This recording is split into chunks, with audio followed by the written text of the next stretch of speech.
Yes, yes, yes. Participants ఇంకా 80 members వచ్చారు. Wait చేస్తున్నాను సార్. 2 minutes వెయిట్ చేయండి. 2 minutes వెయిట్ చేయండి. Okay sir.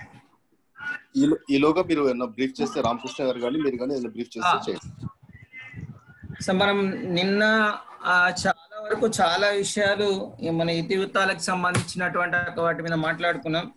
అలాగే ఒక మంచి మంచి ఇతివృత్తాలన్నింటినీ కూడా 4 ఇతివృత్తాల్లో మనము ఈ కంటెంట్ అంతా కూడా ఫ్రేమ్ చేయడం జరిగింది అని అనుకున్నాం. కాబట్టి వాటిలో 10th క్లాస్ ఒకటే చాప్టర్స్ కి సంబంధించిన అలొకేషన్ చెప్పారు సార్. మిగతాయి కూడా అది మనం వేసుకుంటే మంచిది. అంటే 8th క్లాస్ లో కానీ 7th కానీ 6th లో కానీ వేసుకుంటే బాగుంటుంది. ఆ అలొకేషన్ చేసుకొని ఉన్నట్టయితే మనం ముందరికి వెళ్ళొచ్చు. తరువాత ఈ రోజు సంబంధించినటువంటి ఒక దాంట్లో మనం 8th క్లాస్ లో ఉంటాం కాబట్టి బహుశా అంటే ఓన్లీ 8th, 9th, 10th ఆల్రెడీగా మనం దీంట్లో ఇదే పరంపరలో ఉంటుంది కాబట్టి 8th, 9th, 10th కి సంబంధించిన ప్రాబ్లం ఉండదు. 6th, 7th కి సంబంధించినటువంటిదే మనం చేసుకోవాల్సినటువంటి ఒక అవసరం ఉంటుంది. తర్వాత ఈ ప్రోగ్రామ్ కూడా 1 day ఎక్స్టెన్షన్ అవుతుంది. ఆ ఎక్స్టెన్షన్ కి సంబంధించినటువంటి ఒక వివరాలన్నీ కూడా రాజ్బాన్ సార్ మీకు అందిస్తారు. మనం అనుకున్న 4, 5, 6, 7, 8 అంటే ఒక రోజు ఎక్స్టెన్షన్ అవుతుంది. ఎందుకు ఎక్స్టెన్షన్ అవుతుంది, దానివల్ల మనం ఏమి బెనిఫిట్ పొందబోతున్నాము, చాలా బెనిఫిట్ పొందబోతున్నాము ఇప్పుడు ఉన్నటువంటి ఒక సిచ్యువేషన్ కి. నిన్న కూడా చెప్పారు చాలా మంది response.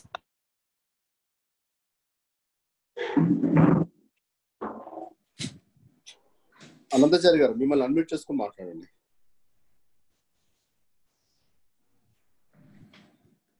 Okay sir. Hello sir, వినపడుతుంది, మాట్లాడండి. మనం నిన్నటి రోజు చాలా మంచి సెషన్ కంప్లీట్ చేసుకున్నాం. ఈ రోజు కూడా మంచి సెషన్ లోపలికి వెళ్ళబోయేటువంటి ఒక ముందర నిన్నటి దాన్ని ఒకసారి మనం రివ్యూ చేసుకున్నట్టయితే నిన్న కాన్సెప్ట్స్ ఏ విధంగా ఉన్నాయి, ప్రజెంటేషన్ ఏ విధంగా ఉంది, స్ట్రాటజీ ఏ విధంగా ఉంది, ఈ మూడింటి మీద కూడా మనం కాన్సన్ట్రేషన్ చేయాల్సిన అవసరం ఉంది. మన టెక్స్ట్ బుక్ లో కాన్సెప్ట్స్ అన్ని అందరికీ తెలుసు. ప్రజెంటేషన్ లో వచ్చేటప్పటికి కొంచెం వేరియేషన్స్ వస్తాయి కాబట్టి ఈ ప్రజెంటేషన్ వేరియేషన్ ను depending upon the individuals learning.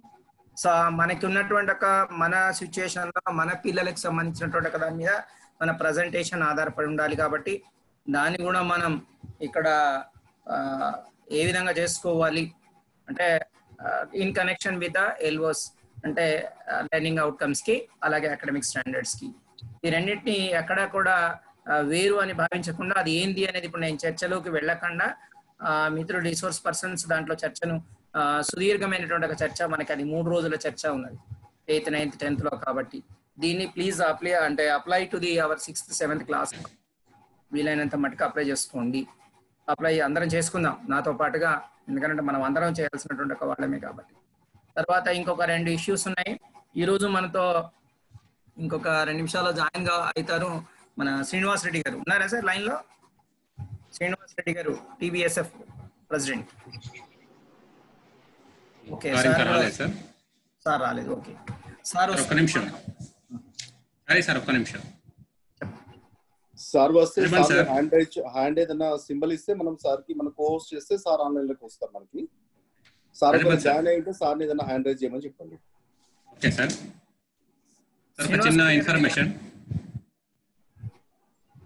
ఇప్పుడు మనము ఐసిటి మరియు ఐసిటి అండ్ దీక్ష యాప్ల గురించి మనకు ఐసిటిలో భాగంగా నిష్టా అండ్ ఉబుంటు ప్రోగ్రామ్ మీద, అలాగే దీక్ష లోపల మన బయోసైన్స్ తరఫున ఏ సబ్జెక్ట్ అంటే ఏ క్లాస్ అయినా సరే సబ్జెక్ట్ వీడియోస్ ఎవరైనా రూపొందించే ఆలోచన ఉంటే వాళ్ళు ఎవరైనా కాంటాక్ట్ కావచ్చు సార్.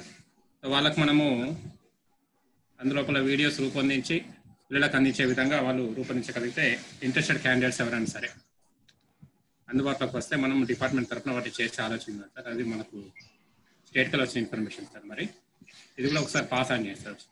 అదే నిన్న మన అందరికీ ఒక చాలా అంటే మన అందరికీ మంచి విషయం ఏమిటి అని అంటే డిఓ గారు నిన్న మాట్లాడుతూ మనకు కూడా మనందరిని అడ్రస్ చేసినప్పుడు కూడా ఆ విషయాన్ని గుర్తు చేసినారు. మీరు అందరికి గుర్తుండే ఉంటది. ఒక మంచి వీడియోస్ అంటే మన దగ్గర నుంచి ఒక కాన్సెప్ట్ ఇప్పుడు నిన్న మనం అనుకున్నట్టు ఒకటే కాన్సెప్ట్ 8th 9th 10th అంటే 6th to 10th వరకు ఉన్నది కదా. సార్ ఉద్దేశం ఏమిటి అని అంటే ఆ కాన్సెప్ట్ ని తీసుకొని కంప్లీట్ గా ఒక వీడియో చేసినట్టయితే టోటల్ గా అది ఎక్కడ మిస్ కాకుండా ఉంటుంది ఆ కాన్సెప్ట్. ఉదాహరణకి ఫుడ్ తీసుకున్నాం మనం, ఫుడ్ తీసుకుంటే 6th నుంచి 10th వరకు ఎట్లా అలొకేట్ అయింది, ఎక్కడ ఉంది అనేటువంటిది. అయితే ఇదివరకు చేసినటువంటి ఒక వీడియోస్ కి సార్ ఆలోచనకి తేడా ఏంది అని అంటే ఇదివరకు చాప్టర్ వైజ్ వీడియోస్ చేయడం జరిగింది. అంటే ఏ క్లాస్ కా క్లాస్ కి ఏ చాప్టర్ వైజ్ చేసాం. ఆ చాప్టర్ వైజ్ కాకుండా సార్ ఏంటంటే థీమ్ వైజ్ గా చేయాలనేటువంటిది సార్ ఒక ఆలోచన. ఆ ఆలోచనకి మనం అందరం కూడా మిత్రుడు రామకృష్ణ చెప్పినట్టుగా ఎవరైనా అంటే ఇంట్రెస్ట్ ఉన్నటువంటి ఒక వాళ్ళు ముందరికి రావచ్చు. మనం అందరం కలిసి కూర్చొని దాని విషయాలు మాట్లాడదాం. ఇంకొకటి ఏంటంటే రేపటి రోజున మనకి మిత్రుడు సైన్స్ ఆఫీసర్ జాయిన్ అవుతారు Swades sir. About the practicals మనకి ఏం జరుగుతా ఉంది అనేటువంటి ఒక విషయంలో వారు మాట్లాడతారు. వాటికి సంబంధించినటువంటి వారు మనకి కాసేపట్లో మిత్రుడు శ్రీనివాస్ రెడ్డి గారు వస్తారని అనుకుంటున్నాను నేను, ఎందుకంటే 9:30 కల్లా వచ్చేస్తానన్నారు. కాబట్టి వారు వచ్చిన తర్వాత మాట్లాడుకుందాం. ఇంకా ఐసీటీకి సంబంధించినటువంటివి తర్వాత ఇంకా ఏదైనా డౌట్స్ కనుక ఉన్నట్టయితే అంటే మనం ఆల్రెడీగా నిష్ఠాలో కంప్లీట్ గా దాని మీద మాట్లాడాం. కంప్లీట్ గా నిష్ఠాలో ఐసీటీని మాట్లాడుకున్నాం. ఇప్పుడు కూడా మనం వినియోగించుకోవాలి క్లాస్ రూమ్ లోపల, అది అందరూ చేస్తున్నారు. ఇప్పుడు మొలంగూరు నుంచి సంబంధించినటువంటి ఒక మిత్రుడు మన సురేందర్ సారీ ఇప్పుడు మామిడాలపల్లి వెళ్ళాడు, నాకు మొలంగూరు. ఆ సురేందర్ సార్ చేసినటువంటి ప్రయోగాలకు సంబంధించినటువంటివి కూడా అంటే మెహందీతో తను రూపొందించినటువంటి ఒక వాటిని అంటే కొత్తదనం క్లాస్ రూమ్ లో జనరల్ గా చేసేటువంటి దానికంటే రొటీన్ గా భిన్నంగా మెహందీతో తను రూపొందించినటువంటి అంశాలు కూడా మొన్న బయోసైన్స్ గ్రూప్ లో పెట్టాడు, మీరు అందరూ చూసే ఉంటారు. అట్లాగే నా ఉద్దేశం ఏంటంటే ఇంకా ఎవరైనా ఇన్నోవేటివ్ థింగ్స్ చేసినట్టయితే మన బయోసైన్స్ గ్రూప్ లో పెడితే అందరు షేర్ చేస్తే అందరికీ వెళ్ళిపోతుంది అన్ని స్కూల్లో. పత్తిపాక షేక్ సార్ కూడా ఎన్విరాన్మెంట్ పరంగా మాట్లాడు. ఎన్వైరన్మెంటల్ హెడ్ మాస్టర్ చేస్తున్న షేక్ సార్ సార్ కూడా మొత్తం అక్కడ స్కూల్లో ఉన్న గ్రౌండ్ లో ఉన్న ప్రతి ఒక్క చెట్టు పుట్ట రాయి అని కాకుండా ప్రతి ఒక్క దాన్ని కూడా విద్యార్థులకు ఉపయోగపడే విధంగా వాళ్ళ యొక్క డయాగ్రామ్స్ కావచ్చు, పెయింటింగ్స్ రూపం లోపల మొత్తం కూడా బయాలజీ సబ్జెక్ట్ కూడా నేచర్ లో తీసుకొచ్చింది సార్. దాన్ని మనం సీఎం వరకు కూడా వెళ్ళింది అది. దాన్ని కూడా మనం స్ఫూర్తిగా తీసుకుని మనం ముందుకెళ్ళాలని చెప్పి కోరుకుంటున్నాం సార్. మనకు మాట గుర్తుండే ఉంటది, రూసో చెప్పిన మాట, గో టు ద నేచర్. మన కూడా నేచర్ స్టడీసే కాబట్టి మనం నేచర్ తో అనుబంధమైనటువంటి ఒక వాళ్ళం కాబట్టి ప్రతిసారి కూడా మనమే ప్రికాషన్స్ పిల్లలకు చెప్పాలి. ప్రతి అంశాల మీద ప్రికాషన్స్ మనమే చెప్పాలి. అది దానికి అంటే హెల్త్ అండ్ హైజీన్ కి సంబంధించినటువంటిది కావచ్చు, పర్యావరణానికి సంబంధించినటువంటి కావచ్చు, మార్పులకు సంబంధించినటువంటిది కావచ్చు. ఇవాళ మనం ఎన్ని మార్పులు ఫేస్ చేస్తున్నామని మీకు అందరికీ తెలుసు, ఎంత ఇబ్బందులో ఉన్నాం అనేటువంటి తెలుసు. దానికి అన్నిటికీ కారణమైనటువంటి ఒక నేచర్ దెబ్బ తీసుకోవటమే. సో కాబట్టి నేచర్ గురించి కూడా మనం చాలా అంటే అందరూ కూడా హరితహారంలో వాళ్ళ స్కూళ్ళల్లో ప్లాంటేషన్ ప్రోగ్రామ్ జరుగుతూ ఉంది. సో ప్లాంటేషన్ ప్రోగ్రామ్ జరగడం ఒకటే కాదు, దాని మీద కూడా వీలైనంత వరకు మాట్లాడించి పిల్లలతో మాట్లాడించి అంటే చేయడం, చెట్లు పెట్టడం వరకే కాదు, దాని తర్వాత వచ్చేటువంటి ఇష్యూస్ మీద కూడా మాట్లాడితే బాగుంటుంది. All the teachers I request you to please speak at least on Friday. మనం అనుకున్నట్టుగా ఫ్రైడే నేచర్ ప్రేయర్ చేసేసి ఒక 5 నిమిషాలు దాని మీద మాట్లాడిచ్చేసి మనం దాన్ని స్ట్రెంథెన్ చేయడం అనేటువంటి అవసరం ఉంటుంది సార్. ఆచార్య వారు అనౌన్స్మెంట్స్ మనము ఎట్ ద ఎండ్ లో చేద్దాము. మేడం సెషన్ స్టార్ట్ చేయమని చెప్పండి. Right. So thank you Rajban sir. And మళ్ళీ మీ అందరికీ 2వ రోజు పునః స్వాగతాన్ని తెలియజేస్తూ అనౌన్స్మెంట్స్ అన్ని చివరికి రాజ్బాన్ సార్ చేస్తారు. ఈ లోపుగా మాలతిబాయి గారు మనతో రెడీగా ఉన్నారు. స్టేట్ రిసోర్స్ గ్రూప్ మెంబర్, చాలా యాక్టివ్గా ఉన్నారు. అలాగే మన టీవీ ద్వారా చాలా లెసన్స్ మీరు వినే ఉంటారు. కాబట్టి నేను I welcome on behalf of Karimnagar district సమగ్ర శిక్ష Abhiyan and DO sir Karimnagar and sectoral officer అలాగే బయోసైన్స్ గ్రూప్ అందరినీ కూడా మిమ్మల్ని వెల్కమ్ చేస్తుంది. మాలతి మేడం గారు, మాలతి గారు, హలో మాలతి గారు. హలో సార్, వినిపిస్తుందా? ఓకే మేడం, మేడం వినిపిస్తుంది. మీరు సెషన్ స్టార్ట్ చేయండి. మిగతా మేడం ఓకే.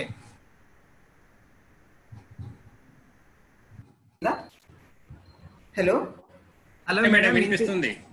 వినిపిస్తుంది. ఓకే సెషన్ స్టార్ట్ చేయండి madam. Okay okay sir. Okay ముందుగా కరీంనగర్ డిఓగా ఆఫీసర్ చంద్రప్రకాష్ గారికి, కోర్స్ డైరెక్టర్ అనంతాచారి సార్ గారికి, అలాగే టీబీఎస్ఎఫ్ ప్రెసిడెంట్ శ్రీనివాస్ రెడ్డి గారికి, కోఆర్డినేటర్స్ రామకృష్ణ గారికి, ఇంకా కరీంనగర్ టీచర్స్ అందరికీ కూడా నా నమస్కారాలు. సో ఈరోజు మనము డిస్కస్ చేసుకోబోయే అంశము లెర్నింగ్ అవుట్కమ్స్, అభ్యసన ఫలితాలు with regard to the 8th class. So దీని గురించి నేను ఈరోజు మనం అందరం కూడా డిస్కస్ చేసుకుంటూ పోతాము. నేను ఒక పీపీటీ ప్రెజెంటేషన్ చేస్తాను, దీన్ని చూసుకుంటూ చెప్తాను.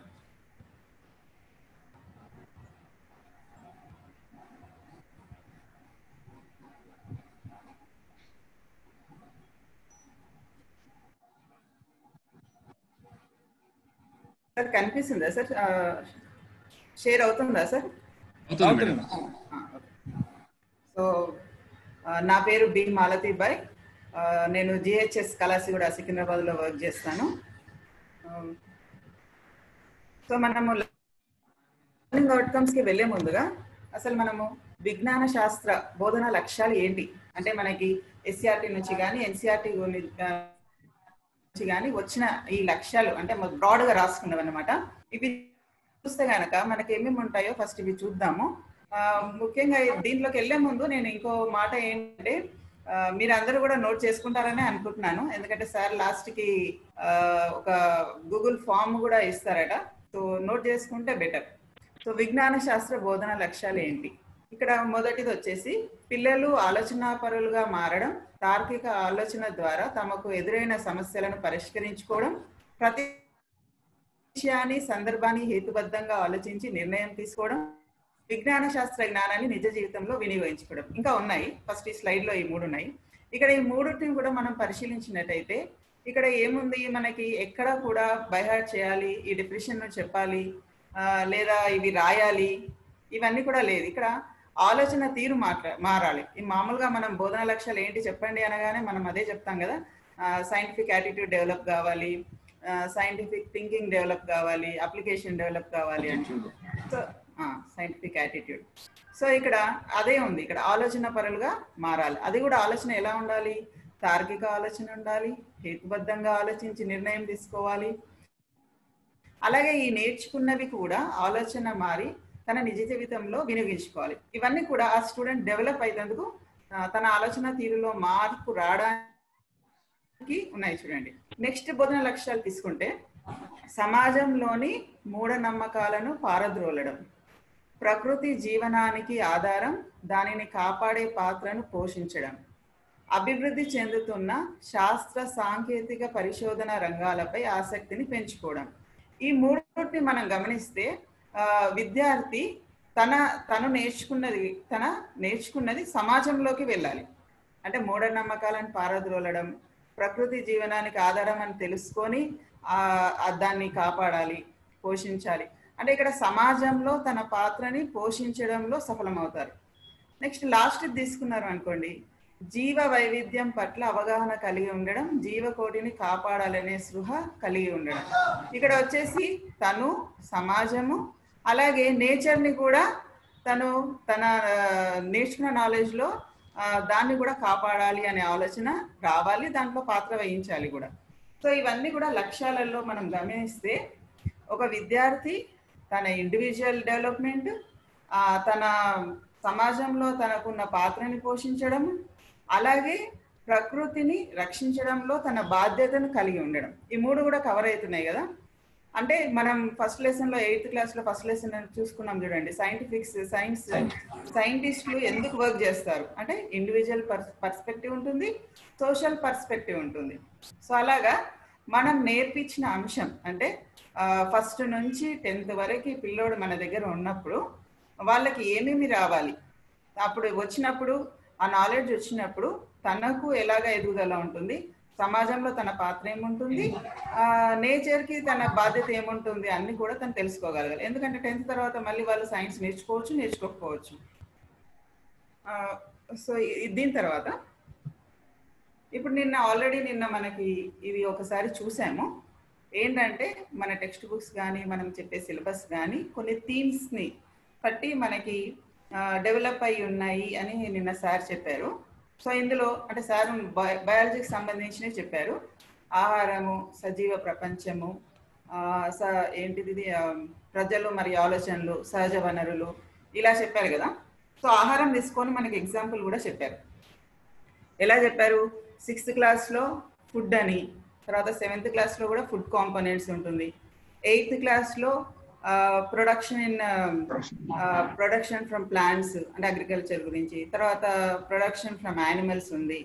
ఆ తర్వాత 9th వచ్చేసరికి మళ్ళీ అగ్రికల్చర్ మీద చాలా డీప్గా ఉంది. 10th వచ్చేసరికి న్యూట్రిషన్ మీద ఉంది. అలాగా అంటే కాన్సెప్ట్ అన్నది కింద నుంచి మెల్లిమెల్లిగా ఇంట్రడ్యూస్ చేసి డెవలప్ అవ్వడం జరుగుతుంది. ఒకవేళ నిన్న అది జరిగింది కదా, ఈరోజు మనం సజీవ ప్రపంచం చూద్దాం. సజీవ ప్రపంచం గురించి తీసుకున్నప్పుడు మనకి 6th క్లాస్లో ఏమున్నాయి?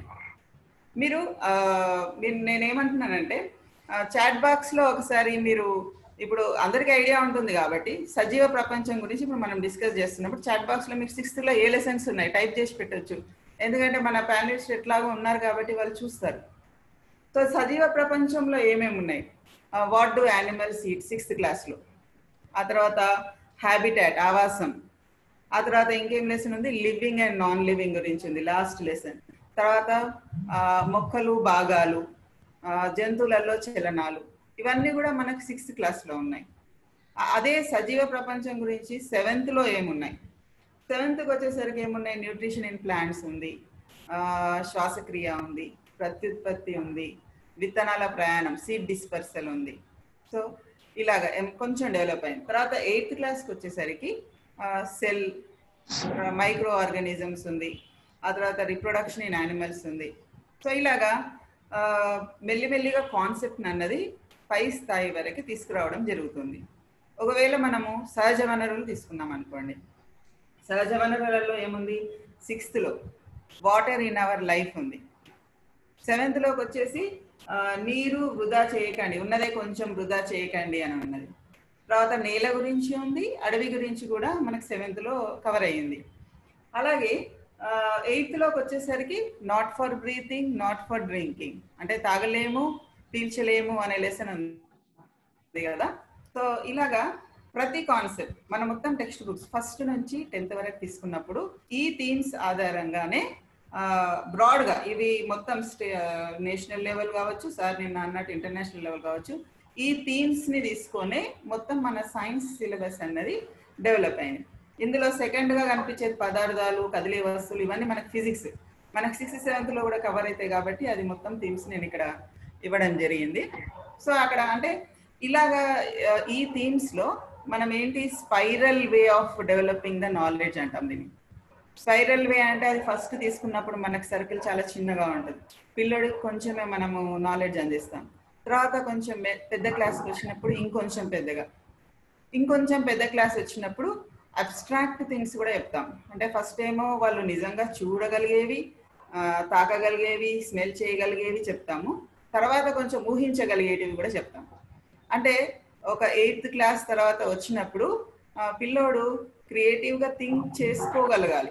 అక్కడ నిజంగా ఆ వస్తువు లేకున్నా చెప్పేదాని గురించి ఆ వస్తువుని థింక్ చేసుకొని తను చెప్పుకోగలగాలి. ఇప్పుడు మనం ఆటమ్ స్ట్రక్చర్ చెప్పినప్పుడు కానీ అలాంటి వాళ్ళు థింక్ చేసుకోగలగాలి. అలాగా మనం నోన్ టు అన్నోన్ అంటాము, లేకపోతే present to abstract, concrete to abstract అంటాము, spiral way of developing the knowledge అంటాము. సో ఈ విధంగా అన్నది మన థీమ్స్ డెవలప్ అయి ఉంటాయి. ఆ విధంగానే మనం చెప్పుకోవాల్సి వస్తుంది. ఇప్పుడు ఇది ఎందుకు చెప్పుకోవాల్సి వస్తుంది ఇక్కడ అని అంటే, ఇప్పుడు మనం 7thలో లెసన్ చెప్తున్నాం వాటర్ టూ లిటిల్ అని. సో అప్పుడు చెప్పినప్పుడు 7thలో వచ్చేసరికి మనకి ఏముంటుంది? ఫిల్టరేషన్, అంటే మనకి వేస్ట్ వాటర్ని రీసైకిల్ చేసేది ఉంటుంది. సో అక్కడ 6thలో మనం అప్పుడు రెఫర్ చేయాలన్నమాట. మీరు దీని గురించి నేర్చుకున్నారు కదా, మంచినీళ్ళని ఎలా మనం క్లీన్ చేసుకొని, అంటే వాటిని క్లీన్ చేసుకొని, అంటే మనకు సప్లై ఆఫ్ వాటర్ ఉంది 6thలో, అది ఎలా వస్తుంది మన దగ్గరికి, ఎక్కడి నుంచి వస్తుంది, ఇవన్నీ కూడా మనం మళ్ళీ రెఫర్ చేయాలి. రెఫర్ చేస్తే ఆ కంటిన్యూటీ అన్నది పిల్లలకు వస్తుంది. సహజ వనరులు చెప్పేటప్పుడు కూడా మనం నీటి గురించి నేర్చుకున్నాం. నెక్స్ట్ వచ్చేసి మనం అడవి గురించో లేకపోతే నేల గురించో చెప్పినప్పుడు మళ్ళీ వాటిని రెఫర్ చేసినాం అనుకోండి బ్యాక్గా, దానికి దీనికి లింక్ వాళ్ళు క్రియేట్ చేసుకోగలిగి సబ్జెక్ట్ పరంగా కొంచెం ఈజీగా డెవలప్ అయ్యే అవకాశం ఉంటుంది. ఇంకా నేనేమంటానంటే మన సబ్జెక్టే కాకుండా ఆ టాపిక్ వేరే సబ్జెక్ట్స్లో వచ్చినా కానీ కూడా మనం లింక్ చేసుకోగలగాలి.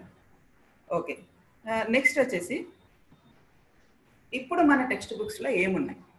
ఇప్పుడు మనం ఫాలో అయ్యేది విద్యా ప్రమాణాలు కదా, అకాడమిక్ స్టాండర్డ్స్ అంటున్నాం. ఇవి అందరికీ కూడా తెలుసు. ఏమేమి ఉన్నాయి? విషయ అవగాహన, ప్రశ్నించడం, పరికల్పన. సో ఇవన్నీ లిస్ట్ అందరికీ తెలుసు కదా. సో దీనికన్నా ముందు మనము ఏమి రాసేవాళ్ళము? ఇది సిసిఈ వచ్చినాక, న్యూ బుక్స్ వచ్చినాక మనకి అకాడమిక్ స్టాండర్డ్స్ అనుకుంటున్నాం. సో వీటికన్నా ముందు మనం ఏం రాసేవాళ్ళము? బ్లూమ్స్ టాక్సానమీ ప్రకారము లెర్నింగ్ ఆబ్జెక్టివ్స్ అండ్ స్పెసిఫికేషన్స్ అనేవాళ్ళం. లక్ష్యాలు, స్పష్టీకరణలు. అవి ముఖ్యంగా మనం రాసినప్పుడు 3 డొమైన్స్ కవర్ అయ్యేటివి. అవి cognitive domain, affective domain, psychomotor domain అని. సో ఇక్కడ కాగ్నిటివ్ డొమైన్లో మనకి ముఖ్యంగా నాలెడ్జ్ బేస్ ఉండేటివి, అంటే రీకాలింగ్, అండర్స్టాండింగ్, అనలైజింగ్, అప్లికేషన్, ఇవన్నీ కవర్ అయ్యేటివి. నెక్స్ట్ ఎఫెక్టివ్లో వచ్చేసి ఇమోషనల్ బేస్డ్, అంటే వాల్యూ బేస్డ్. అంటే మనం ఇప్పుడు అనుకుంటున్న వర్డ్స్ చెప్పుకోవాలనుకుంటే అప్రిషియేషన్, తర్వాత ఏంటి బయోడైవర్సిటీని కాపాడాలి, ఈస్థెటిక్ వాల్యూస్ అనేటివి ఉండేటివి. ఇప్పుడు సైకోమోటార్ డొమైన్ తీసుకున్నప్పుడేమో స్కిల్ బేస్డ్, అంటే ఒక ఎక్స్పెరిమెంట్ చేయగలగాలి, ఒక ప్రాజెక్ట్ చేయగలగాలి. ఒకవేళ ఒక వస్తువు దొరకకపోతే దానికి ఆల్టర్నేటివ్ వస్తువు యూజ్ చేసి ఎక్స్పెరిమెంట్ చేసుకోవడము, ఒక మోడల్ తయారు చేయడము, డ్రాయింగ్ చేయడము, ఇవన్నీ కూడా ఉండేటివి. సో ఇవన్నీ ఎందుకు చెప్తున్నానంటే ఈ డొమైన్స్ కవర్ అయ్యేటివి మనకన్నిటికీ. కానీ మనం ఏం చేసేవాళ్ళము?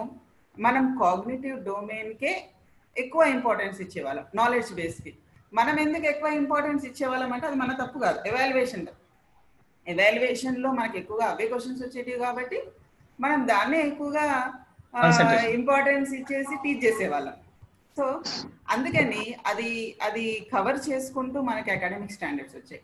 ఇందులో మనం చూస్తే కనుక విషయావగాహన ఉంది. విషయావగాహన ఏమేమి ఉన్నాయి చూడండి. వివరించడము, ఉదాహరణలు ఇవ్వడము, పోలికలు భేదాలు చెప్పడము, కారణాలు వివరించడము, మానసిక చిత్రాలను ఏర్పరచుకోవడం, ఇవన్నీ ఉన్నాయి కదా. అలాగే ప్రశ్నించడంలో ఏమున్నాయి? విషయాన్ని అర్థం చేసుకోవాలి, సందేహాలను నివృత్తి చేసుకోవడానికి, చర్చ కోసము పిల్లలు ప్రశ్నలు అడగాలి. ప్రశ్నలు అడగడం చాలా పెద్ద, అంటే అది ఒకటి ఏదో జస్ట్ అడగడం కాదు, దాని నుంచి రీజనబుల్ ఆన్సర్ వచ్చే విధంగా ప్రశ్నలు అడగాలి వాళ్ళు. తర్వాత ఫలితాన్ని సహేతుకర కారణాలతో ఊహించగలగాలి.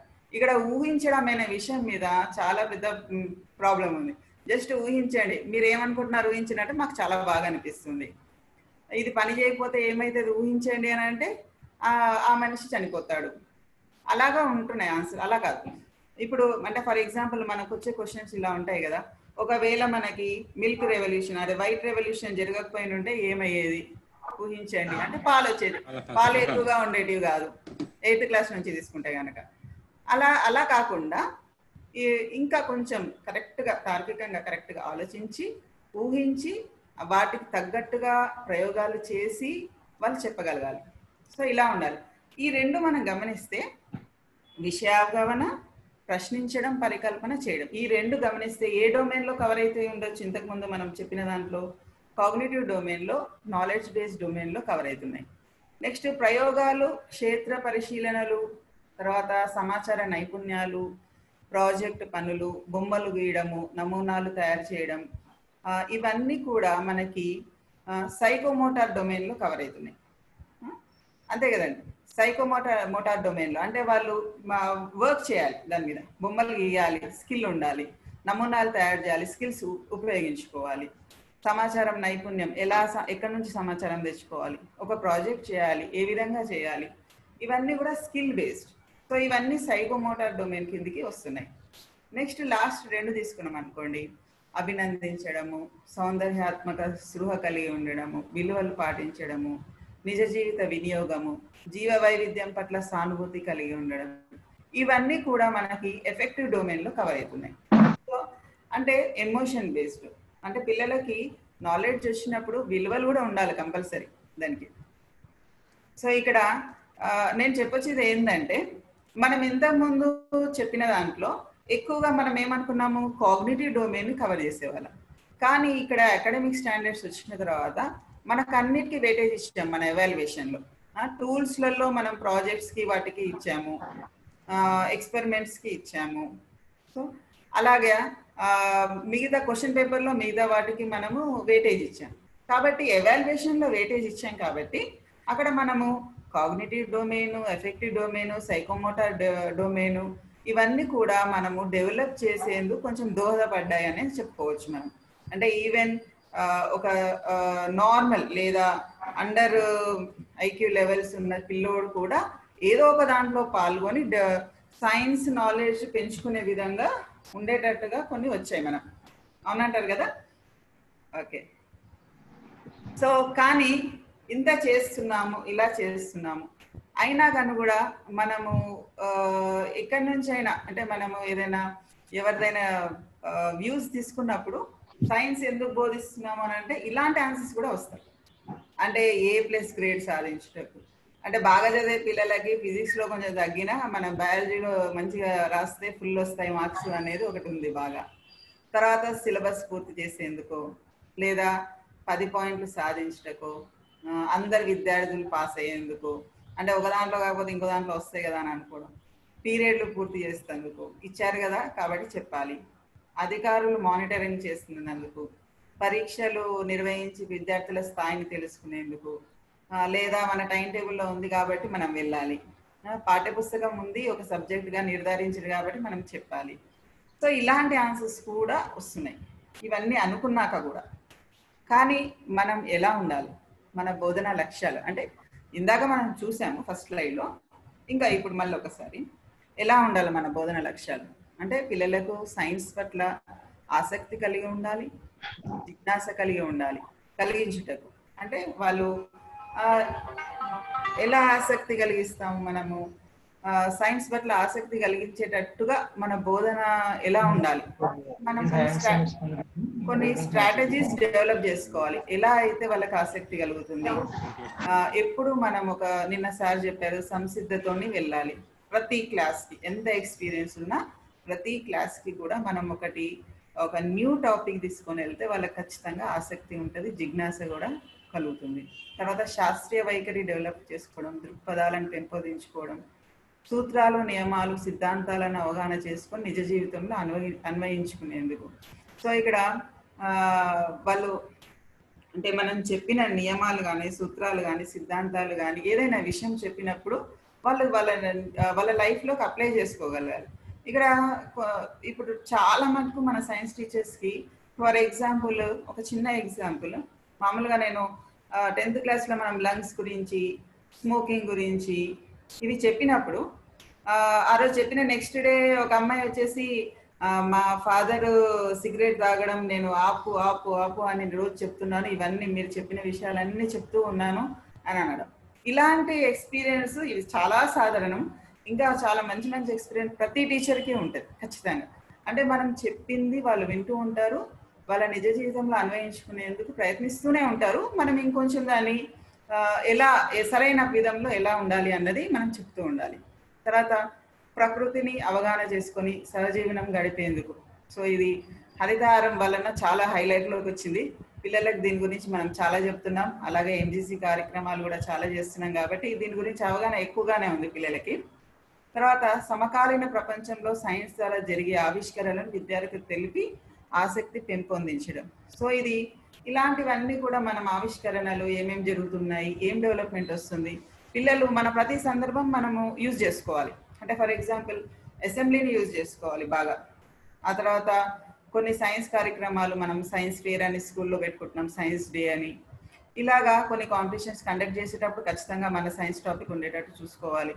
ఇలాంటి అన్ని సందర్భాలను మనం యూజ్ చేసుకున్నట్టయితే పిల్లలలో ఇవన్నీ కూడా మనం డెవలప్ చేసే అవకాశం దొరుకుతుంది మనకి. తర్వాత ప్రక్రియ నైపుణ్యాలను పెంపొందించడం, ఇది ఖచ్చితంగా మనం ల్యాబ్కి తీసుకెళ్ళి ల్యాబ్ వర్క్ చేస్తే ఇవన్నీ కూడా డెవలప్ అవుతూ ఉంటాయి.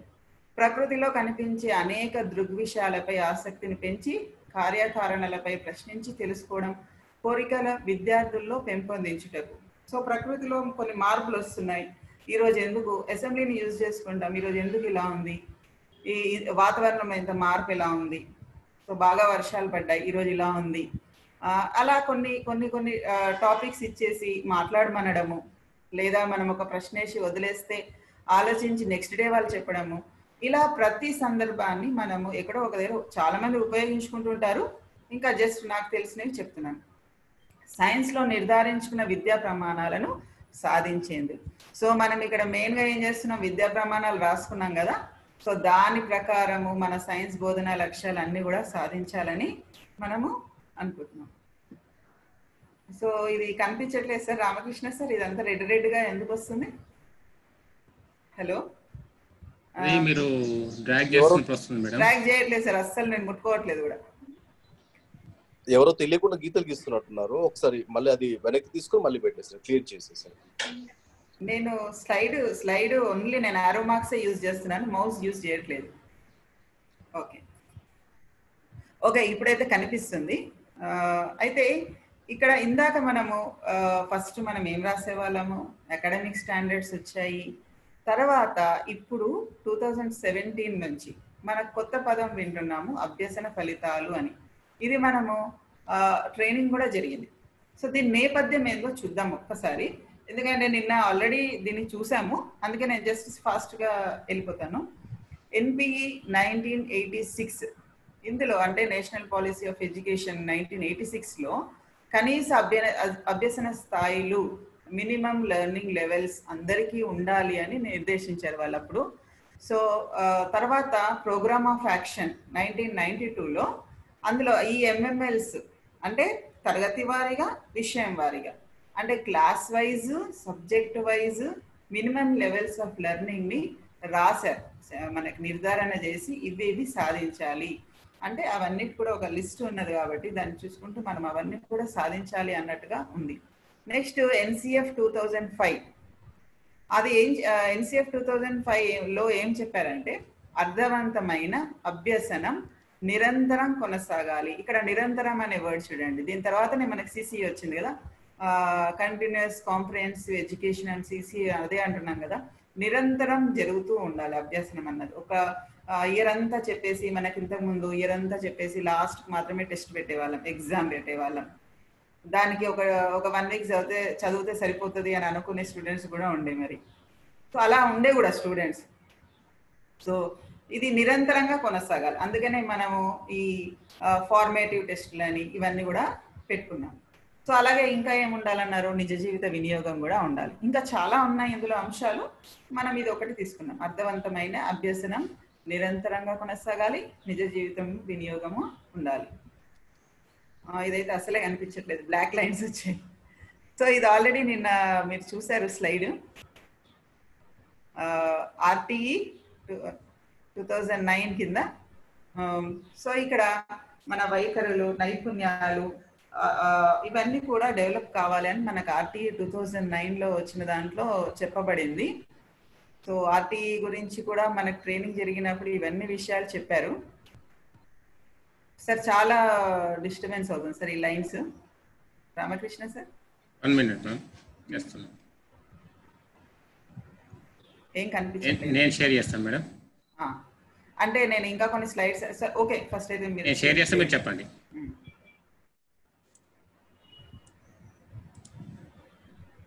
నేను స్టాప్ షేరింగ్ చేయాలా? స్టాప్ షేరింగ్ చేయండి మేడం. అంటే నేను ఇంకొన్ని స్లైడ్స్ అనుకున్నాను సార్, అందుకని యాడ్ చేస్తాను. ఉన్నాయి, కంటిన్యూ ఉన్నాయి. నేను ఇంకా యాడ్ చేస్తాను నిన్న నైట్, అది మీకు పంపించలేదు. ఓకే ఓకే ఓకే ఇవైనాక మీరు ఎవరో డ్రాగ్ చేస్తున్నారు మేడం మన కో-హోస్ట్లలో. కో-హోస్ట్లలోనే చేస్తున్నారా? ఓకే. సో ఇక్కడ RTE 2009 దీని తర్వాతనే మనకి ఏంటి మన CCE మెథడ్ కూడా వచ్చింది కదా. సో ఇక్కడ మనం ఏమనుకుంటున్నాం, ఇక్కడ సెక్షన్ 29 సబ్ సెక్షన్ 2 ప్రకారము జ్ఞానం, నైపుణ్యాలు, సామర్థ్యాలు, వైఖరులు ఇవన్నీ కూడా పెంపొందించాలి అని అనుకున్నాం. సార్ మీరు షేర్ చేశారా? నేను చేసిన madam. Okay, next slide.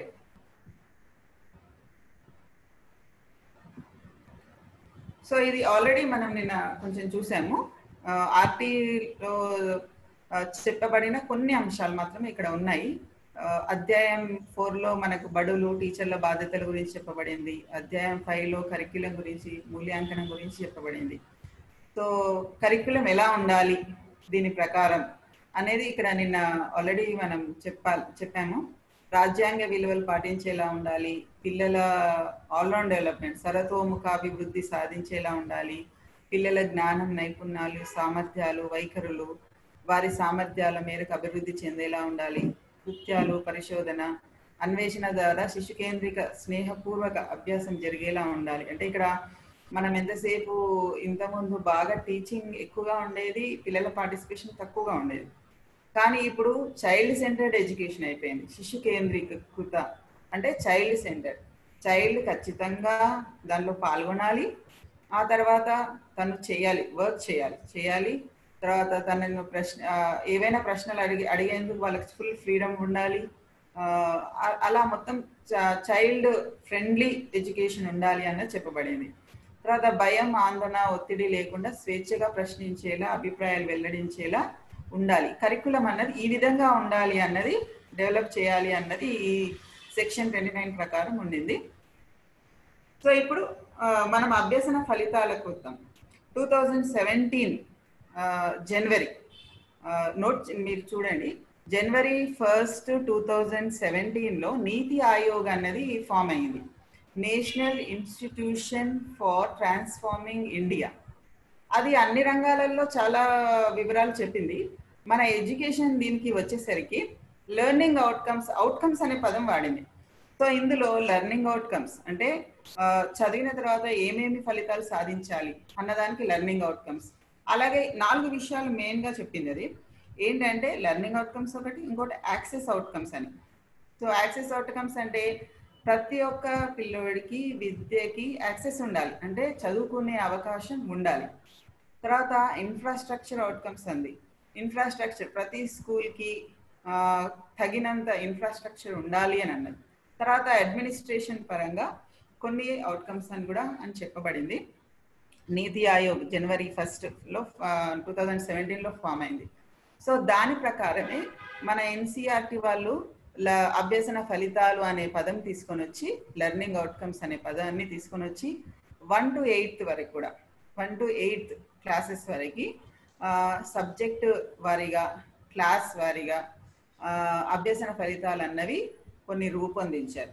So అవిటిని చూస్తూ ఎస్సీఆర్టీకి వాళ్ళు పంపిస్తే ఎస్సీఆర్టీ వాళ్ళు కూడా మన అకాడమిక్ స్టాండర్డ్స్ని చూసుకొని ఈ లెర్నింగ్ అవుట్కమ్స్ని కొన్ని మనం రాయడం జరిగింది అనమాట. సో ఆ అభ్యసన ఫలితాలు మన స్టేట్ లెవెల్లో మనం ఫాలో అవుతాం. సో ఇక్కడ అభ్యసన ఫలితాలు అంటే ఏంటి? నాణ్యమైన విద్య అంటే అభ్యసన ఫలితాల సాధన. నాణ్యమైన విద్య అంటున్నారు ఇక్కడ, అంటే గుణాత్మకమైన విద్య, క్వాలిటేటివ్ ఎడ్యుకేషన్ రావాలి. సో ఈ ఎడ్యుకేషన్ రావాలి అంటే ఏవైతే అభ్యసన ఫలితాలు మనం రాసుకున్నామో అవన్నీ కూడా సాధించాలి. సో తర్వాత ఇందుకు 2017 జూన్లో సెక్షన్ 29 అని, ఇందాక మనం సెక్షన్ 29 గురించి కరిక్యులం గురించి మాట్లాడుకున్నాం కదా. సో దాంట్లో ఇంకొంచెం సవరణ చేసి విద్యార్థులు అభ్యసన ఫలితాలు సాధించాలి అని నిర్దేశించారు. అప్పటి వరకు మనకి అకాడమిక్ స్టాండర్డ్స్ ఉండేటివి కదా.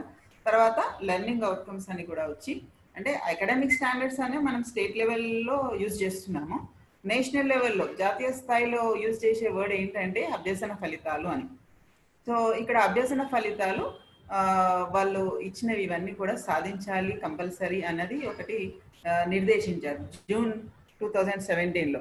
అప్పుడు మనకి అభ్యసన ఫలితాల మీద ట్రైనింగ్ ప్రోగ్రామ్ కూడా జరిగింది.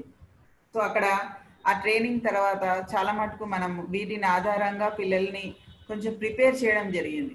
ఎందుకు ఐడియా ఉందా? సో నాస్ ఎగ్జామ్ నవంబర్లో నాస్ ఎగ్జామ్ ఉంటుంది అన్నది ఒకటి అనౌన్స్ చేయబడింది.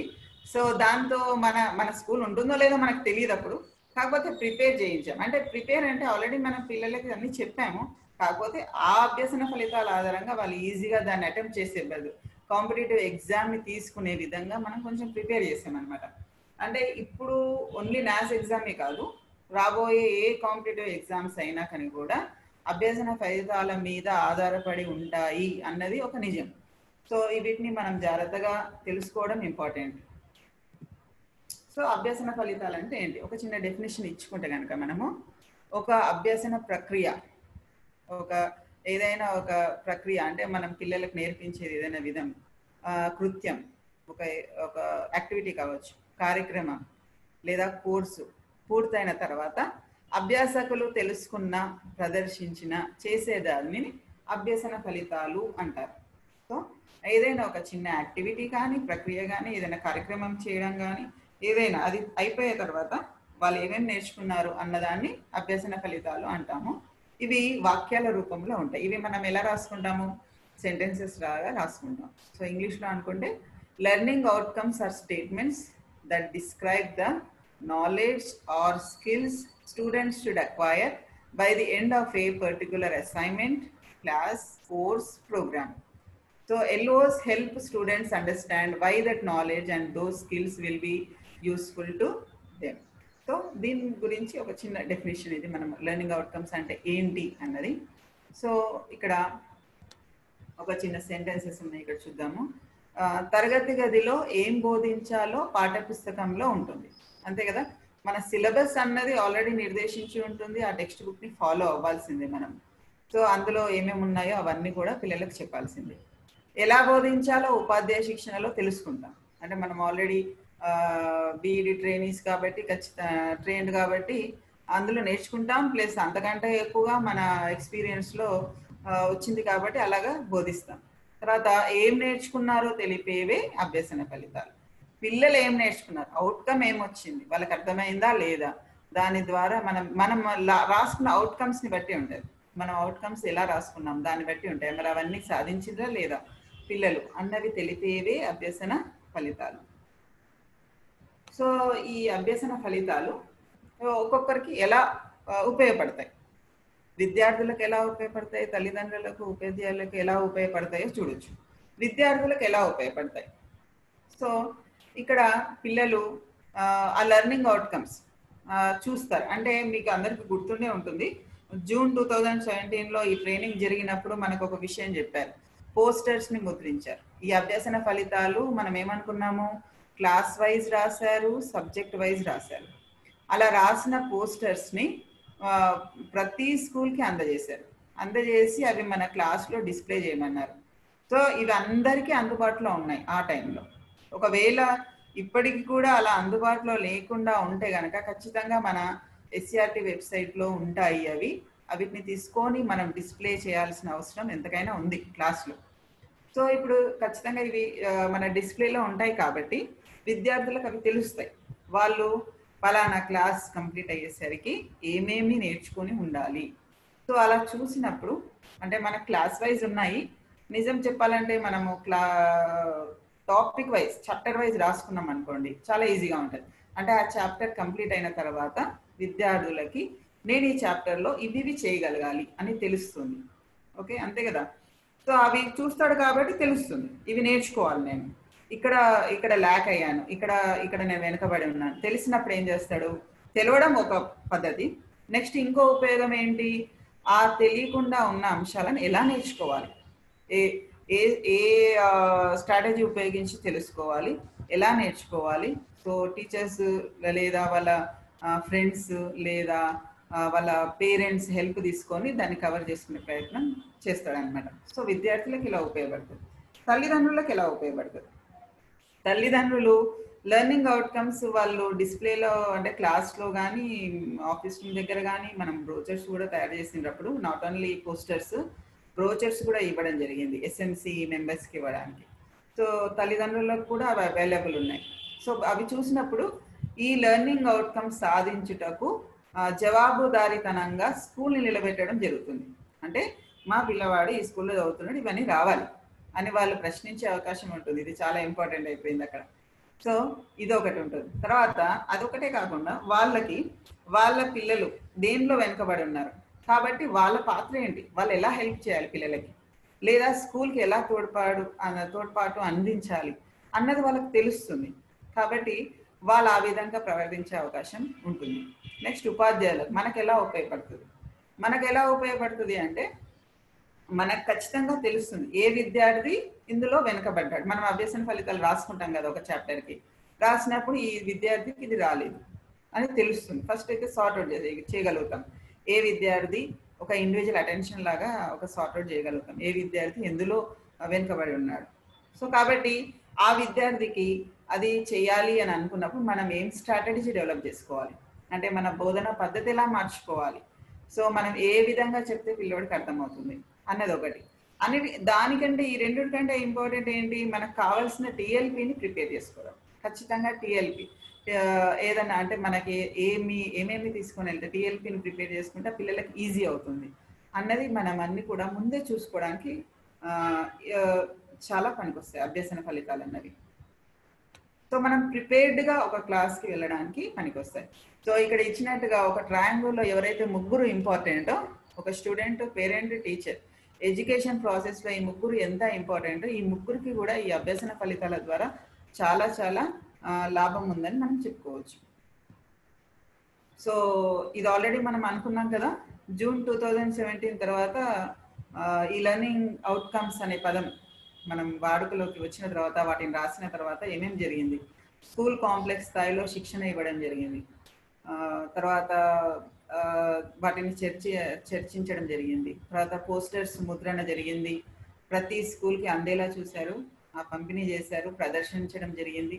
ఎస్ఎంసి మీటింగ్స్ అయినప్పుడు బ్రోచర్స్ ద్వారా ఆ కమిటీ మెంబర్స్కి కూడా ఇవ్వడం జరిగింది, తల్లిదండ్రులకు కూడా ఇవ్వడం జరిగింది. చుట్టుపక్కల ఎవరికైతే స్కూల్ యాక్టివిటీస్ మీద ఇంపార్టెన్స్ ఉందో అందరికీ కూడా ఇవి బ్రోచర్స్ ఇవ్వడం అన్నది జరిగింది. సో అందరికీ కూడా నాస్ ఎగ్జామ్ అంటే బాగా ఐడియా ఉండింది.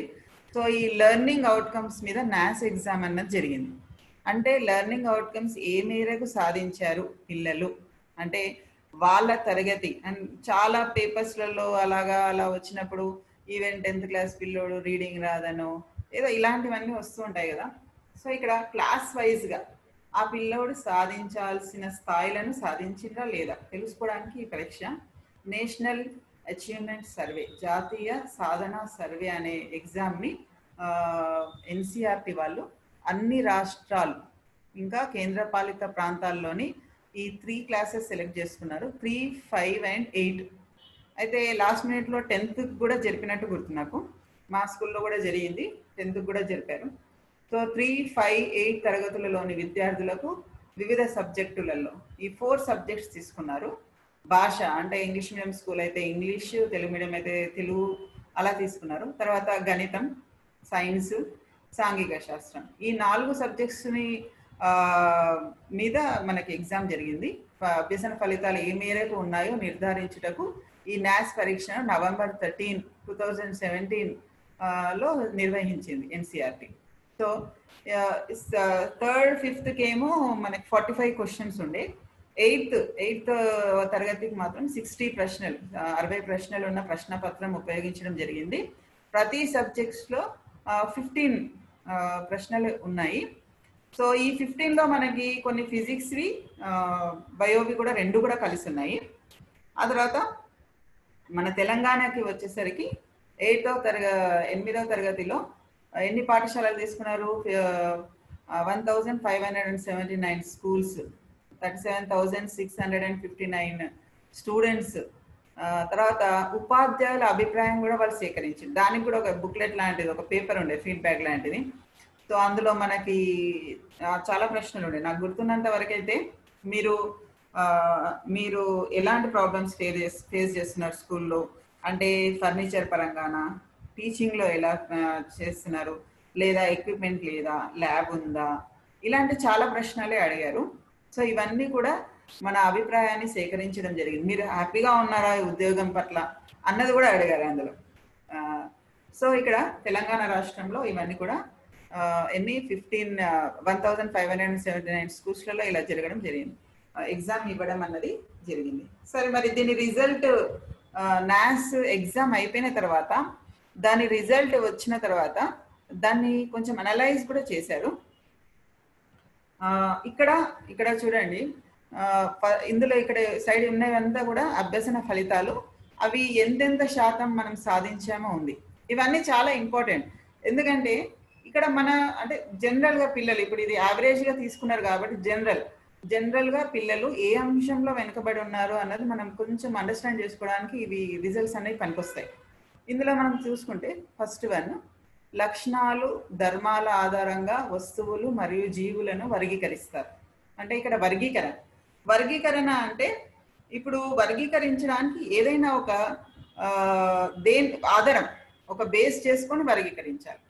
ఇప్పుడు మనకి ఫస్ట్ 8th క్లాస్లో ఫస్ట్ టెక్స్ట్ బుక్లో అంటే ఫస్ట్ లెసన్లో శంకులు లేదా పెబ్బిల్స్ అంటే రాళ్ళు తీసుకొని వర్గీకరించమంటారు. సో ఒక స్టూడెంట్ దాన్ని సైజ్ ఆధారంగా వర్గీకరించవచ్చు, ఒక స్టూడెంట్ దాన్ని కలర్ ఆధారంగా చేయొచ్చు, ఒక స్టూడెంట్ దాన్ని టెక్స్చర్ అంటే సాఫ్ట్గా ఉందా గరుకుగా ఉందా అంటే ఏం బేస్ చేసుకొని దాన్ని వర్గీకరించారు. అయితే ఇది చాలా సింపుల్. ఏదైనా వర్గీకరించాలంటే ఏం బేస్ చేసుకుంటే కరెక్ట్గా వస్తుంది అన్నది కూడా ఆలోచన రావాలి. సో ఇలాంటి క్వశ్చన్ మీద వచ్చినప్పుడు మనకి వచ్చిన శాతం ఎంత అంటే 37%. ఇక్కడ మనకి అనే అంటా నేను, విద్యార్థులకైనా మనకు వచ్చిన ఒకటే కదా. సో ప్రశ్నలకు నెక్స్ట్ సెకండ్ వన్, ప్రశ్నలకు జవాబుల కొరకు సరళమైన అన్వేషణలు పరిశోధనలు నిర్వహిస్తారు. సో ఒక ప్రశ్న వచ్చింది మదిలో, దాన్ని కనుక్కోవడానికి పరిశోధన చేయాలి. అంటే ఇప్పుడు సేమ్ మళ్ళీ మనం ఫస్ట్ లెసన్ ఎగ్జాంపుల్ తీసుకున్నాం అనుకోండి, అందులో మనకి ఏమి ఇచ్చారు, 3 రకాల మట్టి తీసుకోమన్నారు. అందులో పిల్లలకి విత్తనాలు నాటమన్నారు. సో అన్నిటికీ కూడా ఎండలో ఒక సమానంగా వచ్చే ఎండ దగ్గర పెట్టమన్నారు, వాటర్ సమానంగా పోయమన్నారు. అంటే ఆ 3 కూడా వేరు మట్టి కలిగి ఉన్నాయి, కానీ నీరు సమానంగా అందుతుంది, ఎండ సమానంగా అందుతుంది. ఏవి ఫస్ట్ మొలకెత్తాయి అన్నది వాళ్ళు తెలుసుకోవాలి. అలాగే పిల్లోడు అన్ని రకరకాల విత్తనాలు ఏది ఫస్ట్ మొలకెత్తుతుండొచ్చు అని తెలుసుకోవాలనుకున్నారు అనుకోండి, ఇది ఒక రకమైన పరిశోధన జరిగింది. పిల్లోడు పరిశోధన జరిగిన తర్వాత నెక్స్ట్ ఇంకో క్వశ్చన్తో వస్తాడు, ఏ విత్తనము తొందరగా మొలకెత్తుతుందో తెలుసుకోవాలని. సో అలా తెలుసుకోవాలి అనే ప్రశ్న వచ్చినప్పుడు నువ్వు ఎలా చేయాలి? అప్పుడు ఏం చేయాలి? పిల్లోడు 3 సమానంగా ఒకటే రకమైన మట్టి తీసుకోవాలి, వివిధ రకాల విత్తనాలు వేయాలి. సో అలా పరిశోధన చేయాలి అన్న ఐడియా రావాలి. అది కూడా మన ఫస్ట్ లెసన్లో ఉంది. ఏంటది? ఏ బట్ట ఎక్కువగా నీరుని పీలుస్తుంది అన్నది. సో ఇక్కడ అంటే ఒక ప్రశ్న వచ్చినప్పుడు ఏమి కృత్యం చేసో, ఏం పరిశోధన చేసో దాని జవాబు కనుక్కోగలగాలి అనే ఇలాంటి క్వశ్చన్ వచ్చినప్పుడు చాలా తక్కువగా పర్సెంటేజ్ వచ్చింది, 23%. అంటే ఇక్కడ ప్రశ్నించే తత్వం అన్నది అంటే ఒకటి చూశాడు, దానికి ప్రశ్న వస్తున్నాయి మన పిల్లలకి చాలా, కానీ దాని జవాబు తెలుసుకునే ప్రయత్నం అన్నది జరగాలి, ఇంకా జరుగుతుంది, కొంచెం ఇంకా జరగాలి పిల్లలలో. నెక్స్ట్ వచ్చేసి వివిధ ప్రక్రియలు మరియు దృగ్విషయాలకు కారణాలతో సంబంధాలు తెలుపుతారు. ఇది పర్వాలేదు కొంచెము, అంటే ఏదైనా విషయం ఇదంతా థియరీ టైప్ ఉన్నది కాబట్టి వాళ్ళు ఈజీగా చేయగలిగినారు అనుకుంటున్నా. 47% వచ్చింది. తర్వాత కొలతలు లెక్కించడం, ఉష్ణోగ్రత, నాడి స్పందన, చలించే వస్తువుల వేగం, సాధారణ లోలకం, ఇలాంటివన్నీ కూడా ఇలాంటి ప్రశ్నలు వచ్చినప్పుడు 35% చేశారు. గ్రాఫ్లను గీసి వ్యాఖ్యానించడం, గ్రాఫ్లను గీయడం ఒక ఎత్తు, గ్రాఫ్ నుంచి సమాచారం ఏమేమి తెలుపుతుందో తెలుసుకోవడం కూడా పిల్లలకు రావాలి. సో ఇది 34% వచ్చింది. తర్వాత పరిసరాలలో లభించే సామాగ్రిని ఉపయోగించి నమూనాలు తయారు చేయడం, ఇది చాలా పిల్లలు బాగా చేస్తారు. అయితే ఆ నమూనా తయారు చేసి అది ఎంతవరకు కరెక్ట్ అంటే మనం ఏమైతే అంశం అనుకున్నామో అందులో ఉందా లేదా అన్నది కూడా కొంచెం కరెక్ట్గా చేయగలగాలి. సో దీనికి 31% వచ్చింది. సో ఇక్కడ మనం గమనించినట్టయితే ఏవి కూడా 50% దాటలేదు మనం. అంటే ఇలాంటివి అందరం కూర్చొని మాట్లాడినప్పుడు ఇలా అనుకున్నాం అనమాట, 50% కూడా రాలేదు అని. ఒక్క అంశంలో 55% వచ్చింది. అది చూడండి, లాస్ట్ వన్, వాతావరణాన్ని పరిరక్షించుటకు ప్రయత్నాలు చేస్తారు. సో ఇది బహుశా మనం హరితహారం బాగా కండక్ట్ చేయడము లేదా మీడియా ద్వారా చాలా విషయాలు తెలుసుకోవడం వల్ల బాగానే చేశారు పిల్లలు. 55% వచ్చింది. తర్వాత ఫస్ట్ నుంచి చూసుకుంటే పదార్థాలు, జీవులు మరియు ప్రక్రియలో భేదాలను తీసుకుంటే 34, వివిధ ప్రక్రియలు మరియు దృగ్విషయాలు, కారణాలు, సంబంధాలు గుర్తిస్తారు అనే దానికి 44%. అంటే ఇక్కడ ఓకే, వివిధ ప్రక్రియలు మరియు దృగ్విషయాలను వివరిస్తారు 40%. తర్వాత అభ్యసించిన శాస్త్రీయ భావనలను దైనందిన జీవితంలో మేడం ఎక్స్క్యూజ్ మీ చెప్పండి సార్. 10:20 టైము, మీరు ఏదైనా తీసుకొని డైరెక్ట్ గా వివరిస్తే సరిపోతుంది, ఎందుకంటే మనకు టైం లేదు. ఓకే సార్, ఓకే, టైం ఉంది అనుకున్నాను నేను చాలా. సరే, ఓకే, ఇప్పుడు సరే సార్.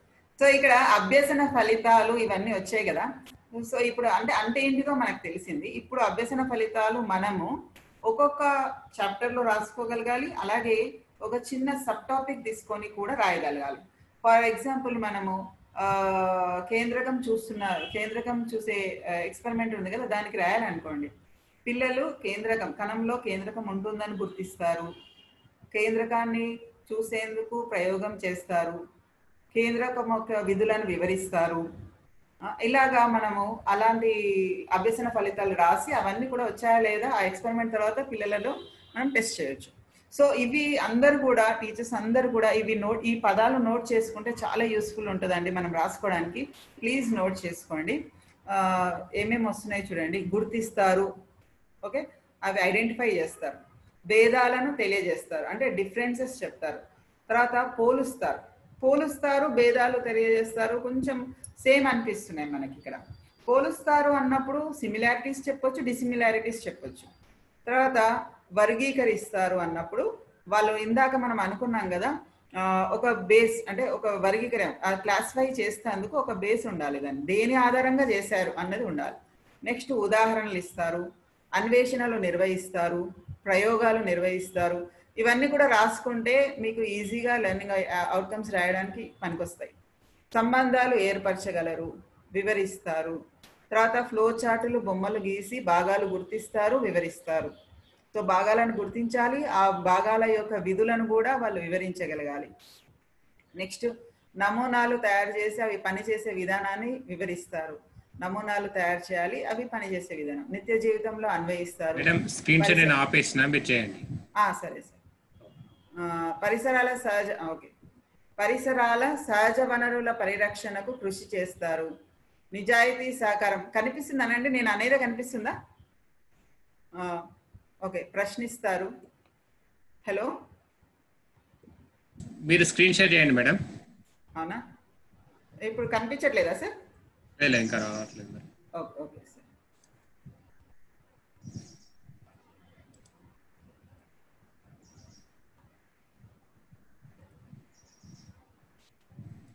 ఓకే మేడం, కనిపిస్తుందా సార్ ఇప్పుడు? ఇప్పుడు వస్తుంది. ఓకే, సో రాశులను కొలవగలుగుతారు, తర్వాత గ్రాఫ్లను గీయగలరు, వ్యాఖ్యానించగలరు, వైజ్ఞానిక శాస్త్ర పరిశోధనలను అభినందించారు. ఇవన్నీ కూడా ఇలాంటి పదాలన్నీ యూజ్ చేసి మనం లెర్నింగ్ అవుట్కమ్స్ రాయొచ్చు. ఆ తర్వాత ఇది పోస్టర్ అండి, మనకి క్లాస్లో ఇచ్చిండ్రు. ఇది 8th క్లాస్ పోస్టరు. ఇవన్నీ కూడా మనకు డిస్ప్లే చేయాలి. ఇవి కనిపించట్లేదని నేను టైప్ చేసి పెట్టాను చూడండి. ఫస్ట్ వన్ చూడండి, 8th క్లాస్కి వచ్చేసి పరిశీలించదగ్గ లక్షణాలైన ఆకారం, నిర్వహించే విధులు మొదలైనవి బట్టి పదార్థాల, జీవుల మధ్య గల తేడాలను గుర్తిస్తారు. ఉదాహరణకు మన 8th క్లాస్లో వస్తే వృక్ష కణాలు, జంతు కణాలకు మధ్య భేదాలు, అండోత్పాదక, శిశోత్పాదక జీవుల మధ్య భేదాలు, ఏకలైంగిక, ద్వైలైంగిక మధ్య భేదాలు, ఇంకా ఏమైనా మీకు గుర్తుంటే మీరు టైప్ చేయండి చాట్ బాక్స్లో. నెక్స్ట్ వచ్చేసి ధర్మాలు, నిర్మాణం, నిర్వహించే విధులను బట్టి వస్తువులను, జీవులను వర్గీకరిస్తారు. ఇక్కడ వర్గీకరణ ఉంది. ఖరీఫ్ పంట, రబీ పంటలు, ఉపయుక్త, హానికర సూక్ష్మజీవులు, అలైంగిక, లైంగిక ప్రత్యుత్పత్తి, తరిగిపోని సహజ వనరులు, ఇవన్నీ కూడా వర్గీకరణ కిందకి వస్తున్నాయి. నెక్స్ట్ సందేహాలకు సమాధానాలు కనుగొనేందుకు చిన్న చిన్న కృత్యాలు, ప్రయోగాలు నిర్వహిస్తారు. ఇవన్నీ కూడా మన పోస్టర్లో ఉన్నాయి. సో ఇక్కడ చిన్న చిన్న సందేహాలకు ఇందాక మనం అనుకున్నాం కదా, ఒక ప్రశ్న మెదిలింది, సో దానికి ఆన్సర్ కనుక్కోవాలంటే ఏం చేయాలి, ఇలాంటివన్నీ. సో ఊరగాయలు, మురబ్బాలు తయారు చేయడానికి ఎక్కువ ఉప్పు, చక్కెరను ఎందుకు కలుపుతారో తెలుసుకుంటారు. ఇంకా మనం మన టెక్స్ట్ బుక్ లో ఉన్నది, పిండిలో ఈస్ట్ కలిపినప్పుడు ఎందుకు అలా పెద్దగా అవుతుంది, తర్వాత ఫ్రిడ్జ్ లో మనం ఎందుకు కూరగాయలు పళ్ళెం పెట్టినప్పుడు పాడుగావు, ఇలాంటివన్నీ కూడా వాళ్ళు ఎందుకు అని ప్రశ్న వచ్చినప్పుడు దానికి జవాబు కనుక్కునేందుకు ప్రయోగాలు నిర్వహించాలి. చిన్న చిన్న యాక్టివిటీస్, దాని జవాబు తెలుసుకోగలగాలి. నెక్స్ట్, ప్రక్రియలు దృగ్విషయాలకు మధ్య గల సంబంధానికి కారణాలు గుర్తిస్తారు. గాలి కాలుష్యంలో గాలిలోని కాలుష్యకాల వల్ల పొగమంచు ఏర్పడుట, ఆమ్ల వర్షాల వల్ల చారిత్రాత్మక కట్టడాలు నశించి కృషించడం ఎలా జరుగుతుంది. అలాగే సో ఇక్కడ వచ్చేసరికి మనకు ప్రయోగాల దగ్గర ఉంది, వాళ్ళు ఒకటి ఎయిర్ పొల్యూషన్ కి సంబంధించి ఒక పేపర్ ఎక్స్పెరిమెంట్ ఉంది కదా, దాన్ని చేస్తారు. దాన్ని చేసి స్కూల్లో ఎక్కువ పొల్యూషన్ ఉందా, రోడ్డు మీద ఉందా, ఇంట్లో ఉందా అన్నది కూడా వాళ్ళు తెలియజేస్తారు. నెక్స్ట్, ప్రక్రియలను దృగ్విషయాలను వివరించగలరి. మానవులలో జంతువులలో ప్రత్యుత్పత్తి వాటి గురించి చెప్పగలుగుతారు. ఉల్లిపొర బుగ్గ కణాలు సూక్ష్మజీవుల స్లైడ్లను తయారు చేయగలుగుతారు. నెక్స్ట్, బొమ్మలను గీసి భాగాలను గుర్తిస్తారు. ఫ్లో చార్టును గీస్తారు. కణ నిర్మాణం, మానవుని ప్రత్యుత్పత్తి అవయవాలు, ఇవన్నీ కూడా వాళ్ళు బొమ్మలు గీస్తారు. వాళ్ళ మళ్ళీ ప్రతి ఒక్క భాగం యొక్క విధులు ఏంటివి అన్నవి కూడా తెలుపుతారు. తర్వాత ఫ్లో చార్ట్లను గీయడం రావాలి. నెక్స్ట్, నేర్చుకున్న భావనలు నిజ జీవితంలో అన్వయించుకుంటారు. కుళ్ళిపోని వ్యర్థాలు, ఇది ఖచ్చితంగా వాళ్ళు తెలుసుకున్న తర్వాత చేయడానికి చాలా మటుకు ప్రయత్నిస్తారు. కుళ్ళిపోయే ఒక సైడ్ వేయడము, కుళ్ళిపోని వ్యర్థాలు ఇంకో దాంట్లో వేయడము, కుళ్ళిపోయే వ్యర్థాలతో ఎరువును తయారు చేయడము, ఇలాంటివన్నీ కూడా వాళ్ళు చేయడానికి ప్రయత్నిస్తారు. కౌమార దశకు సంబంధించిన అపోహలను తొలగించుకొని కరెక్ట్ నాలెడ్జ్ని వాళ్ళు పెంపొందించుకుంటారు. తర్వాత శాస్త్ర విజ్ఞాన ఆవిష్కరణల గాథలను చర్చించి ప్రశంసిస్తారు. సో ఇక్కడ శాస్త్రవేత్తలు ఎంత పనిచేస్తారు, ఎలా పనిచేస్తారు, వాటి అన్నిటి గురించి కూడా అన్ని లెసన్స్లలో కొన్నిటి దగ్గర ఉన్నాయి కదా. ఫర్ ఎగ్జాంపుల్ పెన్సిలిన్ ఆవిష్కరణ, ఇవన్నీ కూడా. నెక్స్ట్ వచ్చేసి పరిసరాల పరిరక్షణకు ప్రయత్నిస్తారు. సో ఎరువులలో క్రిమిసంహారక వినియోగాన్ని నియంత్రించాలి, సహజ ఎరువులు వాడాలి అని తెలుసుకుంటారు. పర్యావరణ సమస్యలను ఎదుర్కొనేందుకు పరిష్కార మార్గాలను కూడా వాళ్ళు వాళ్ళ ఓన్ మాటలలో వాళ్ళు కొన్ని సూచిస్తారు. సో ఇవన్నీ కూడా బ్రాడ్గా మొత్తం టెక్స్ట్ బుక్కి ఇక్కడ రాయడం జరిగింది. సో మనం ఒక్కొక్క లెసన్కి రాసుకోవాలి. ఈవెన్ ఒక్క లెసన్కి కాకుండా ఒక చిన్న సబ్ టాపిక్, అంటే ఒక్క లెసన్ ఒక రోజులో కంప్లీట్ చేయడం కదా, ఒక్క రోజుకి ఏమేమి లెర్నింగ్ అవుట్కమ్స్ రావచ్చో కూడా మనం ఒక 2-3 అవుట్కమ్స్ వచ్చేటట్టుగా ఒక్క రోజుకి కూడా మనం ప్లాన్ చేసుకోవచ్చు, అలా రాయాలి. ఇక్కడ నేను ఆవరణ వ్యవస్థకి రాశాను. సో ఒక్కసారి చూడండి, అభ్యసన ఫలితాలు ఆవరణ వ్యవస్థలు మనకు లెసన్ ఉంది కదా, దానికి రాసి పెట్టాను. సో మీరు కూడా ఇలాగ ప్రతి చాప్టర్కి రాయడానికి ప్రయత్నించాలి. సో ఆ వర్డ్స్ ఇంతకుముందు స్లైడ్స్లో నేను ఇచ్చిన వర్డ్స్ని ప్రకారం రాస్తే చాలా ఈజీగా ఉంటుంది. సో ఇక్కడ ఫస్ట్ వన్ వచ్చి చూడండి, ఆవరణ వ్యవస్థ రకాలను గుర్తిస్తారు. సహజ కృత్రిమ ఆవరణ వ్యవస్థల, భౌమ్య జలావరణ వ్యవస్థల, మంచినీటి ఉప్పు నీటి ఆవరణ వ్యవస్థల మధ్య భేదాలను తెలియజేస్తారు. అన్ని ఆవరణ వ్యవస్థలో ఉండే నిర్జీవ అంశాలు ఏంటివి, సజీవ అంశాలు ఏంటివి అన్నవి ఉదాహరణలు ఇస్తారు. ఆవరణ వ్యవస్థ నిర్మాణాన్ని అవగాహన చేసుకోవడానికి కొన్ని కృత్యాలు ప్రయోగాలు నిర్వహిస్తారు. అంటే ఒక చిన్న యూనిట్ స్క్వేర్లో వాళ్ళు తీసుకొని అక్కడ ఏమేమి ఉంటాయి అంశాలు అన్నది ఒక ప్రయోగం ఉంది కదా, దాని ద్వారా. నెక్స్ట్, ప్రత్యేక ఆవరణ వ్యవస్థలో ఉండే నిర్జీవ సజీవ అంశాలను వివరిస్తారు. సో అక్కడ మ్యాంగ్రూవ్స్ ఉంది, అందులో నిర్జీవ అంశాలు ఏమున్నాయి, సజీవ అంశాలు ఏమున్నాయి. అడవి ఉంది, ఒక ఎడారి ఆవరణ వ్యవస్థ ఉంది, అందులో నిర్జీవ అంశాలు ఏమున్నాయి, సజీవ అంశాలు ఏమున్నాయి చెప్తారు. తర్వాత ప్రత్యేక ఆవరణ వ్యవస్థలో ఉత్పత్తిదారులు, వినియోగదారులు, విచ్ఛిన్నకారుల మధ్య ఆహార సంబంధాలను ఏర్పరచుకోగలదు. ఇది ఇంకొంచెం హై లెవెల్కి వెళ్ళినప్పుడు. సో వాళ్ళు ఉత్పత్తిదారులు ఇవి ఉన్నాయి కాబట్టి వినియోగదారులకు ఫుడ్ చాలా ఎక్కువగా అందుతుంది, అవి మంచిగా పెరుగుతున్నాయి. ఉత్పత్తిదారులు తక్కువగా ఉంటే వినియోగదారులు తక్కువ ఉంటారు. ఎడారి ఆవరణ వ్యవస్థలో ఉత్పత్తిదారులు తక్కువ ఉంటారు కాబట్టి ఆటోమేటిక్గా వినియోగదారులు కూడా జీవులు చాలా తక్కువ ఉంటాయి. సో అది అలా వాళ్ళ సంబంధాలు ఏర్పరిచినప్పుడు ఇంకా ఈజీగా దాన్ని అర్థమవుతుంది వాళ్ళకి. తర్వాత ఆవరణ వ్యవస్థకు తగ్గట్టుగా జీవులు చూపించే అనుకూలనాలను అభినందిస్తారు. సో ఇలా నేను కొన్ని రాశాను. సో అనుకూలనాల గురించి కూడా రాశాను కదా, ఎడారి ఆవరణ వ్యవస్థలో మొక్కలలో ఎలాంటి అనుకూలనాలు ఉంటాయి, జంతువులలో ఎలాంటివి ఉంటాయి. సో ఇవన్నీ కూడా వాళ్ళు అభినందిస్తారు. సో ఇంకా కూడా రాయొచ్చు దీంట్లో. సో మనం ఇందులో కూడా మళ్ళీ ఒక్కొక్క చిన్న అంశం తీసుకొని ఒక 2-3 ఎల్ఓలు సాధించే విధంగా ప్రతి క్లాస్కి మనం ఒక స్ట్రాటజీ తోటి క్లాస్లోకి వెళితే ఇవి సాధించడం ఏమంత కష్టం కాదు. చెప్పాలా సార్ దీని గురించి సార్? ఓకే.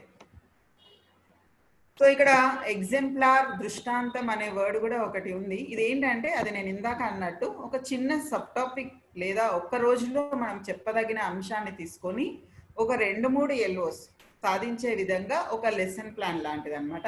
దీన్ని మనం దృష్టాంతం లేదా ఎగ్జాంపులర్ అని అంటున్నాము. ఇందులో స్టెప్స్ ఏముంటాయో చూడండి. పరిచయము, ఆశించిన అభ్యసన. ఫస్ట్ పరిచయం అంటే ఏ టాపిక్ తీసుకుంటున్నాం అది ఏంటి అన్నది. నెక్స్ట్ ఆశించిన అభ్యసన ఫలితాలు. సో ఇందులో మనం ఎల్ఓస్ రాస్తాం, లెర్నింగ్ అవుట్కమ్స్ రాస్తాం, ఏమేమి ఉంటాయి. నెక్స్ట్ విద్యార్థులలో పూర్వ భావనలు, వాళ్ళకి ఏం తెలుసు ముందు. తర్వాత ఉపాధ్యాయుల ముందస్తు ప్రణాళిక. సో మనం ఆ ఎల్ఓస్ సాధించడానికి మనం ఏమేమి ప్రణాళిక చేస్తున్నాం, ఒక ఎక్స్పెరిమెంట్కి ప్లాన్ చేస్తున్నామా, ఏం చేస్తున్నాం. నెక్స్ట్ విద్యార్థులకు అభ్యసన అనుభవాలు, వాళ్ళకి ఏమేమి ఎక్స్పీరియన్సెస్ ఇస్తే, ఏమేమి సిచ్యువేషన్స్ క్రియేట్ చేస్తే, లేదా ఒక డిస్కషనా, ఒక డిబేటా, లేదా ఒక జస్ట్ థియరీ చెప్పడం కూడా ఒక అభ్యసన అనుభవమే అనుకోవచ్చు.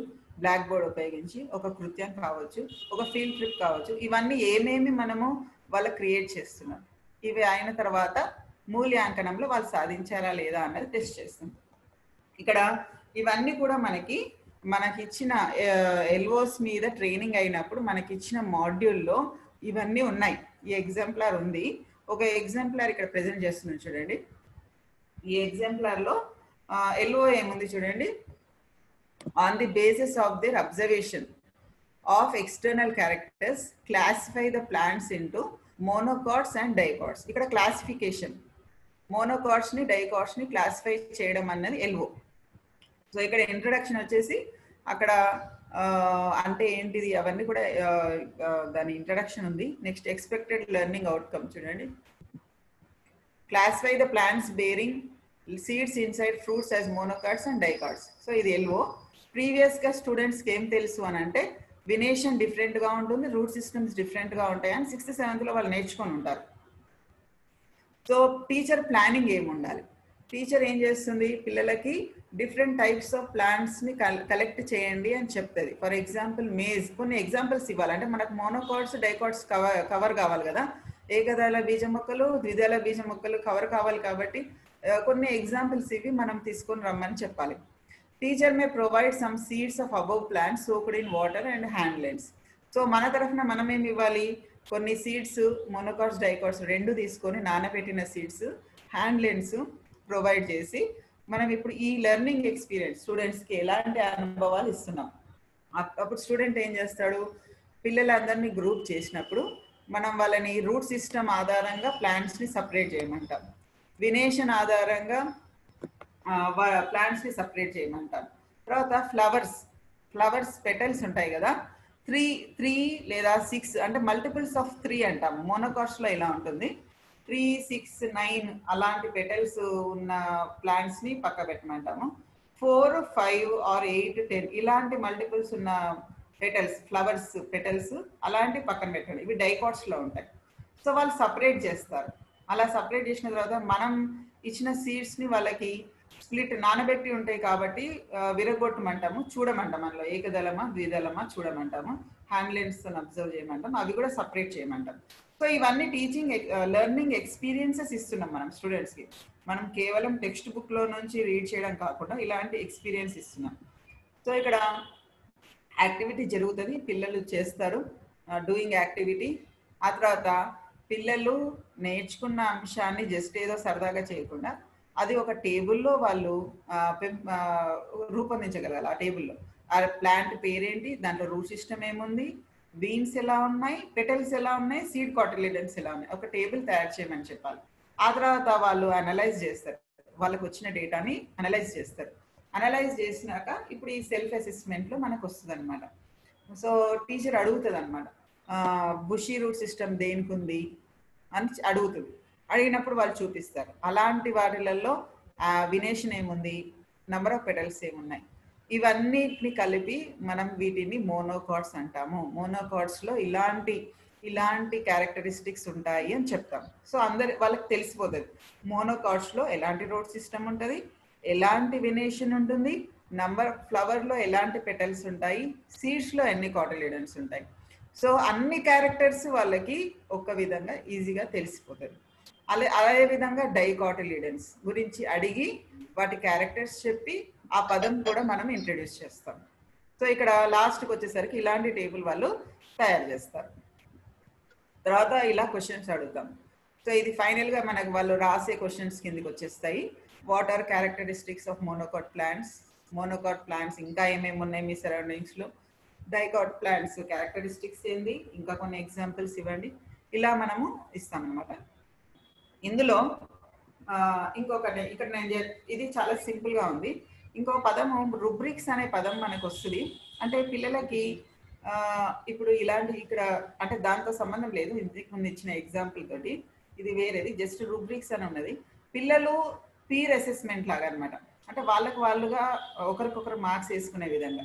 ఇప్పుడు వాళ్ళు ఒక చెక్ లిస్ట్ లాగా ఇలా చేసుకోవచ్చు. మార్క్స్ వేసేటప్పుడు వాళ్ళు ఇప్పుడు ఒక డేటా ఏదైనా కలెక్ట్ చేసిండ్రు అనుకోండి, ఇక్కడ ఒక థర్మామీటర్ గురించి ఉంది. వాళ్ళు థర్మామీటర్ తోటి అందరు టెంపరేచర్ చెక్ చేసి దాని గురించి రాయాలన్నమాట.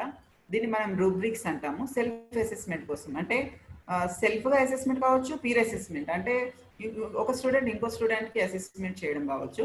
సో ఇక్కడ ఒక చిన్న డేటా వాళ్ళే ఇది ప్రిపేర్ చేసుకోవచ్చు. కలెక్టింగ్ డేటా, ఆ పిల్లోడు వాష్ చేసి వైప్ చేసి థర్మామీటర్ని యూజ్ చేశాడా, దానికి ఒక పాయింట్. థర్మామీటర్ని జర్క్ చేసి మెజర్ చేశారా, దానికి ఒక పాయింట్. బల్బ్ ఆఫ్ ది థర్మామీటర్ని కరెక్ట్ ప్లేస్లో పెట్టారా, దానికి ఒక పాయింట్. అలాగా కొన్ని యాక్షన్స్కి వాళ్ళు మార్క్స్ వేసుకోవచ్చు. ప్రెజెంటెడ్ డేటా, అన్ని నేమ్స్ స్టూడెంట్ నేమ్స్ ఎంటర్ చేసి టెంపరేచర్ టాబ్యులర్ ఫామ్లో ఇచ్చారా, అదొక డేటా మార్క్స్ వేయచ్చు. డేటా అనాలిసిస్ ఎలా జరిగింది, బాడీ టెంపరేచర్ ఎవ్రీ పర్సన్కి సేమ్ లేదు అన్నది అదొక డేటా. సో ఇవన్నిటిని బట్టి పీర్ అసెస్మెంట్ వాళ్ళు తయారు చేసుకున్న ఒక టేబుల్కి మార్క్స్ ఇచ్చుకోవచ్చు. అదే ఒకవేళ టీచర్ ఇవ్వాలనుకోండి, టీచర్ ఇంకొంచెం అడ్వాన్స్గా ఇస్తారు కదా, ఇది టీచర్ ఇచ్చే రూబ్రిక్ అసైన్మెంట్ అంట. అసెస్మెంట్ రూబ్రిక్స్ అంటే ఏం లేదు, మనము అసెస్మెంట్ చేస్తేందుకు లేదా మార్క్స్ ఇవ్వడానికి ఒక టూల్స్ లాగా పనికొస్తాయి, ఒక మెజర్మెంట్ లాగా పనికొస్తాయి అనుకోండి. సో ఇక్కడ ఎవిడెన్సెస్ ఫర్ అసెస్మెంట్, టీచర్ ఏం చేస్తుంది, ప్రొవైడ్స్ ఎక్స్ప్లెనేషన్. ఇప్పుడు ఇందాకనేమో వాష్ చేశారా లేదా చాలు పిల్లలకి అది మార్క్ వేసుకోవడానికి.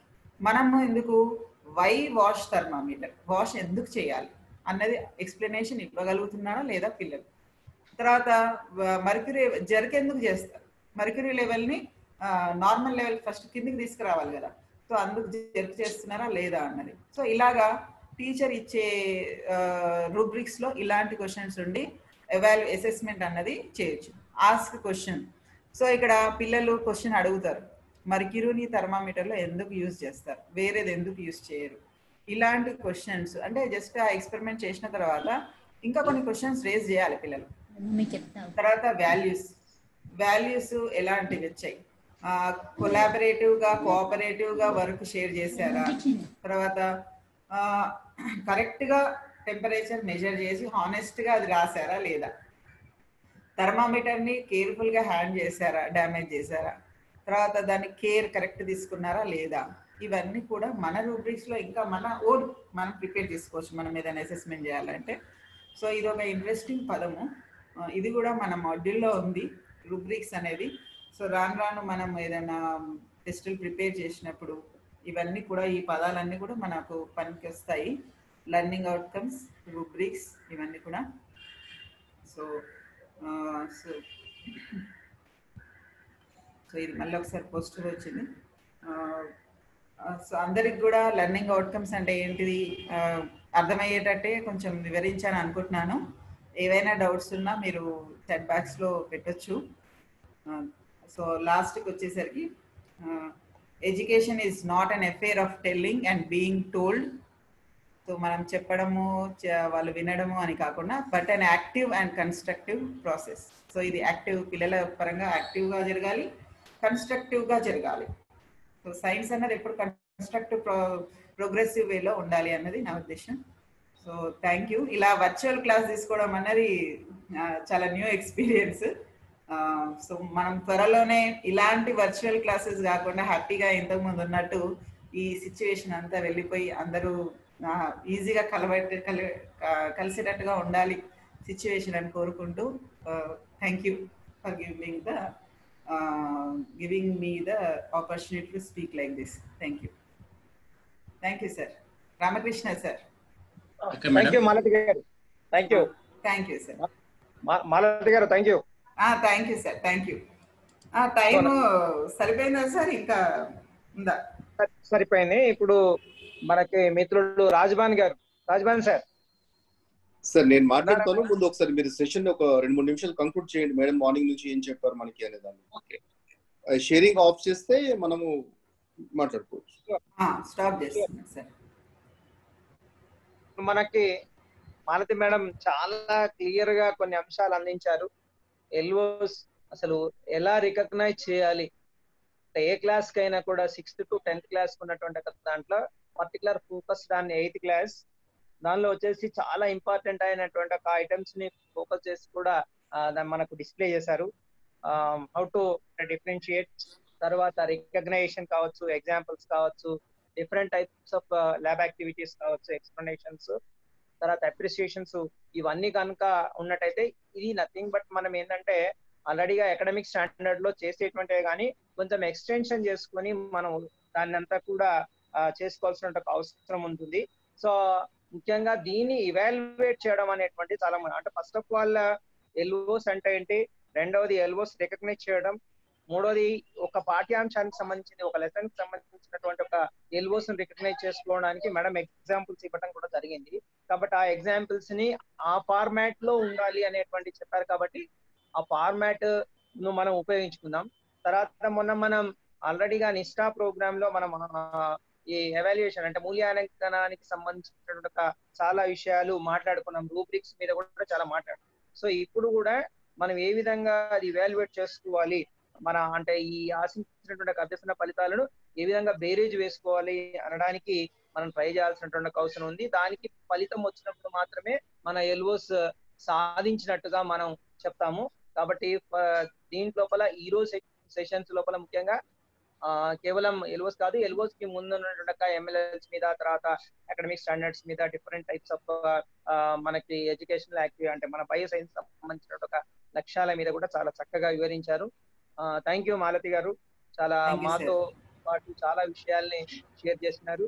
అలాగే ఇంకా ఏదైనా మా వాళ్ళ డౌట్స్ క్వైరీస్ ఉన్నట్టయితే కూడా బాక్స్ లో పెట్టినవి మీకు షేర్ చేయడం జరుగుతుంది. దాని తర్వాత మనం వాళ్ళకి జవాబులు కూడా ఇద్దాము. సో చాలా మంది కూడా ఇందులో మనకి జాయిన్ అయ్యారు. ఈ రోజు కూడా బయో సైన్స్ లో చాలా 222 వరకు జాయిన్ అయ్యారు. 222 మంది, 23 మంది ఉన్నారు. అందరికీ కూడా థ్యాంక్ యూ. ఇప్పుడు రాజబాన్ గారు మాట్లాడాల్సింది. అందరికీ నమస్కారం. మనందరికి కూడా ఇది కొత్త ప్రక్రియనే. ఒక ఆన్లైన్ విధానంలో టీచర్స్ తోని ప్రత్యక్షంగా డిపార్ట్మెంట్ ఒక ప్రోగ్రామ్ నిర్వహించడం అనేది ఒక కొత్త ప్రక్రియ. అంటే సమస్యలు వచ్చినా కొద్ది మనం వాటిని సాల్వ్ చేసుకుంటూ వెళ్ళిపోవడం అనేది సహజంగా మానవ జీవన విధానంలో ఉన్నటువంటి పరిస్థితి. దానికి అనుగుణంగానే ఈ రోజు మనం ప్రత్యక్షంగా మాట్లాడుకోలేని సందర్భం లోపల మనం ఈ ఆన్లైన్ విధానానికి వెళ్ళిపోయాం. ఈ ప్రాసెస్ మనం చేస్తున్న తరుణం లోపల కొత్త కొత్త సమస్యలు వచ్చిన కొద్దీ వాటిని మనం ఎలా అటెండ్ చేయాలనే విషయాన్ని మనం నేర్చుకుంటూ ముందుకు వెళ్ళిపోతున్నాం. మిత్రులందరికీ మరొకసారి సహకరిస్తూ దీంట్లో పూర్తి స్థాయిలో పాల్గొంటూ దీన్ని సక్సెస్ చేస్తున్నందుకు సైన్స్ టీచర్స్ అందరికి కూడా ధన్యవాదాలు. ప్రత్యేకంగా మాలతి మేడం గారికి కరీంనగర్ టీచర్స్ కోసం తను టైం స్పెండ్ చేశారు. అట్లాగే ఇద్దరు కోఆర్డినేటర్స్ రామకృష్ణ గారు, అనంతాచారి గారు. డిపార్ట్మెంట్ వైపు నుంచి ఒక 2 చిన్న అంశాలు మీ దృష్టికి తీసుకోవడం కోసం. మొట్టమొదటి ఏంటంటే, ప్రస్తుతం ఇలాంటి సందర్భం ఏర్పడడానికి కారణం ఏంటంటే మనకి COVID-19. మరి ఈ COVID-19 పరిస్థితి మనకి ఎలా కొనసాగుతుందో మనందరికీ తెలుసు. వార్తాపత్రికల ద్వారా, వాట్సాప్ మెసేజ్ల ద్వారా, టీవీల ద్వారా కూడా మనం అన్ని చూస్తున్నాం. ఒకవేళ ఇలాంటి పరిస్థితి ఇంకా కొనసాగినట్టయితే ఆ పరిస్థితిలో మనం పాఠశాలల్ని ఎలా ప్రారంభించుకోవచ్చు, వాటిపైన మనం ఎలాంటి జాగ్రత్తలు తీసుకోవాల్సిన సందర్భం ఉంటుంది. ఈ అంశం బయాలజీ సైన్స్ టీచర్స్ కి కనుక తెలిసినట్టయితే పాఠశాలలో అందరి టీచర్స్ కి చెప్పినట్టే అని ఒక భావనతోని మనం ఏం చేస్తున్నామంటే, మన సెషన్స్ మనం ముందు ప్లాన్ చేసుకున్న ప్రకారం మనకి శనివారం వరకు అయిపోతున్నాయి. దాన్ని మనం ఆదివారం వరకు కూడా ఎక్స్టెండ్ చేసి, మరొక రోజు ఎక్స్టెండ్ చేసి, లాస్ట్ డే రోజు మనకి ఇక్కడ వేణుగోపాల్ రెడ్డి గారు మైక్రోబయాలజిస్ట్ డాక్టరేట్ చేసిన వారు అందుబాటులో ఉన్నారు.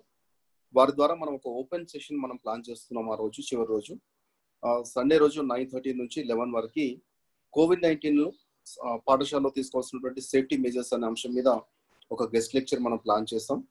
సో ఒక రోజు మన ప్రోగ్రాము మిగతా అన్ని రోజులు కూడా ఈ కార్యక్రమం ఇలాగే కొనసాగుతుంది, ఎక్కడ కూడా ఏ మార్పులు ఉండదు. ఒక రోజు ఎక్స్టెన్షన్ అవుతుంది. ఆ ఎక్స్టెన్షన్ లో మనం దీనికి సంబంధించినటువంటి అంశాలు మనం విందాం. ఈ యొక్క ప్రకటన మనం విద్యాశాఖ వైపు నుంచి చేస్తున్నాం. రెండవది ఏంటంటే, మనకి ఈ వెబినార్లు మనకి 300 మంది కూడా వరకు మనకు ఒకేసారి వినే అవకాశం ఉంది. మన జిల్లా స్థాయిలో మన క్యాడర్ సింధం ప్రకారం చూసినట్టయితే అరౌండ్ 220-225 వరకు మనకు వింటున్నట్టుగా మనకు కనపడుతుంది. వేరే జిల్లాలో ఉన్న మన మిత్రులు ఎవరైనా కూడా ఈ కార్యక్రమం వినడం వాళ్ళకి నచ్చుతుంది, లేదా వాళ్ళకి అవకాశం ఉంది, వినాలని ఆసక్తి ఉంది అనుకున్నట్టయితే మనము మన లింక్ ను వాళ్ళకి షేర్ చేస్తే వారు కూడా మన దాంట్లో జాయిన్ కావడానికి అవకాశం ఉంది. సో 300 మెంబర్స్ వరకు అవకాశం ఉంది. సైన్స్ టీచర్స్ ని మన ఉమ్మడి కరీంనగర్ జిల్లాలో కానీ పక్క జిల్లాలో కానీ ఎవరైనా ఆసక్తిగా ఉండి వినాలనుకుంటే వారికి మనం ఈ లింక్ షేర్ చేయవచ్చు. ఒక 70 మందిని మనం ఇంకా జాయిన్ చేసుకునే అవకాశం ఉంది అనేది ఒక అంశం. ఇది మీకు డిపార్ట్మెంట్ వైపు నుంచి తెలియజేయడం జరుగుతుంది. ధన్యవాదాలు సార్.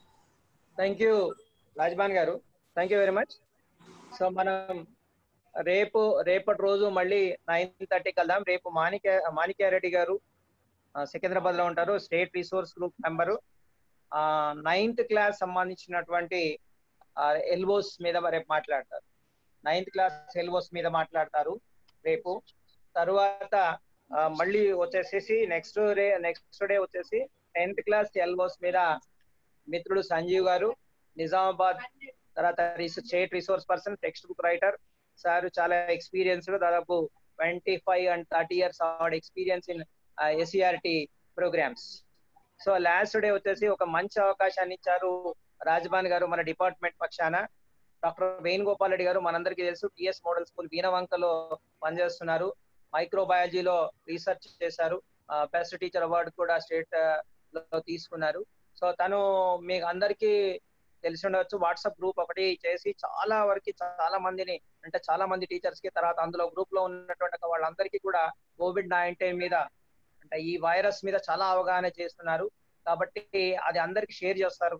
ఆ షేర్ చేయడానికి కేవలం మన బయాలజికల్ సైన్స్ టీచర్సే కాదండి, మిగతా వాళ్ళు కూడా ఇది ఇప్పుడు అందరికీ అవసరమైనటువంటి విషయం. కాబట్టి మిత్రులందరికీ మీరందరూ చెప్పొచ్చు.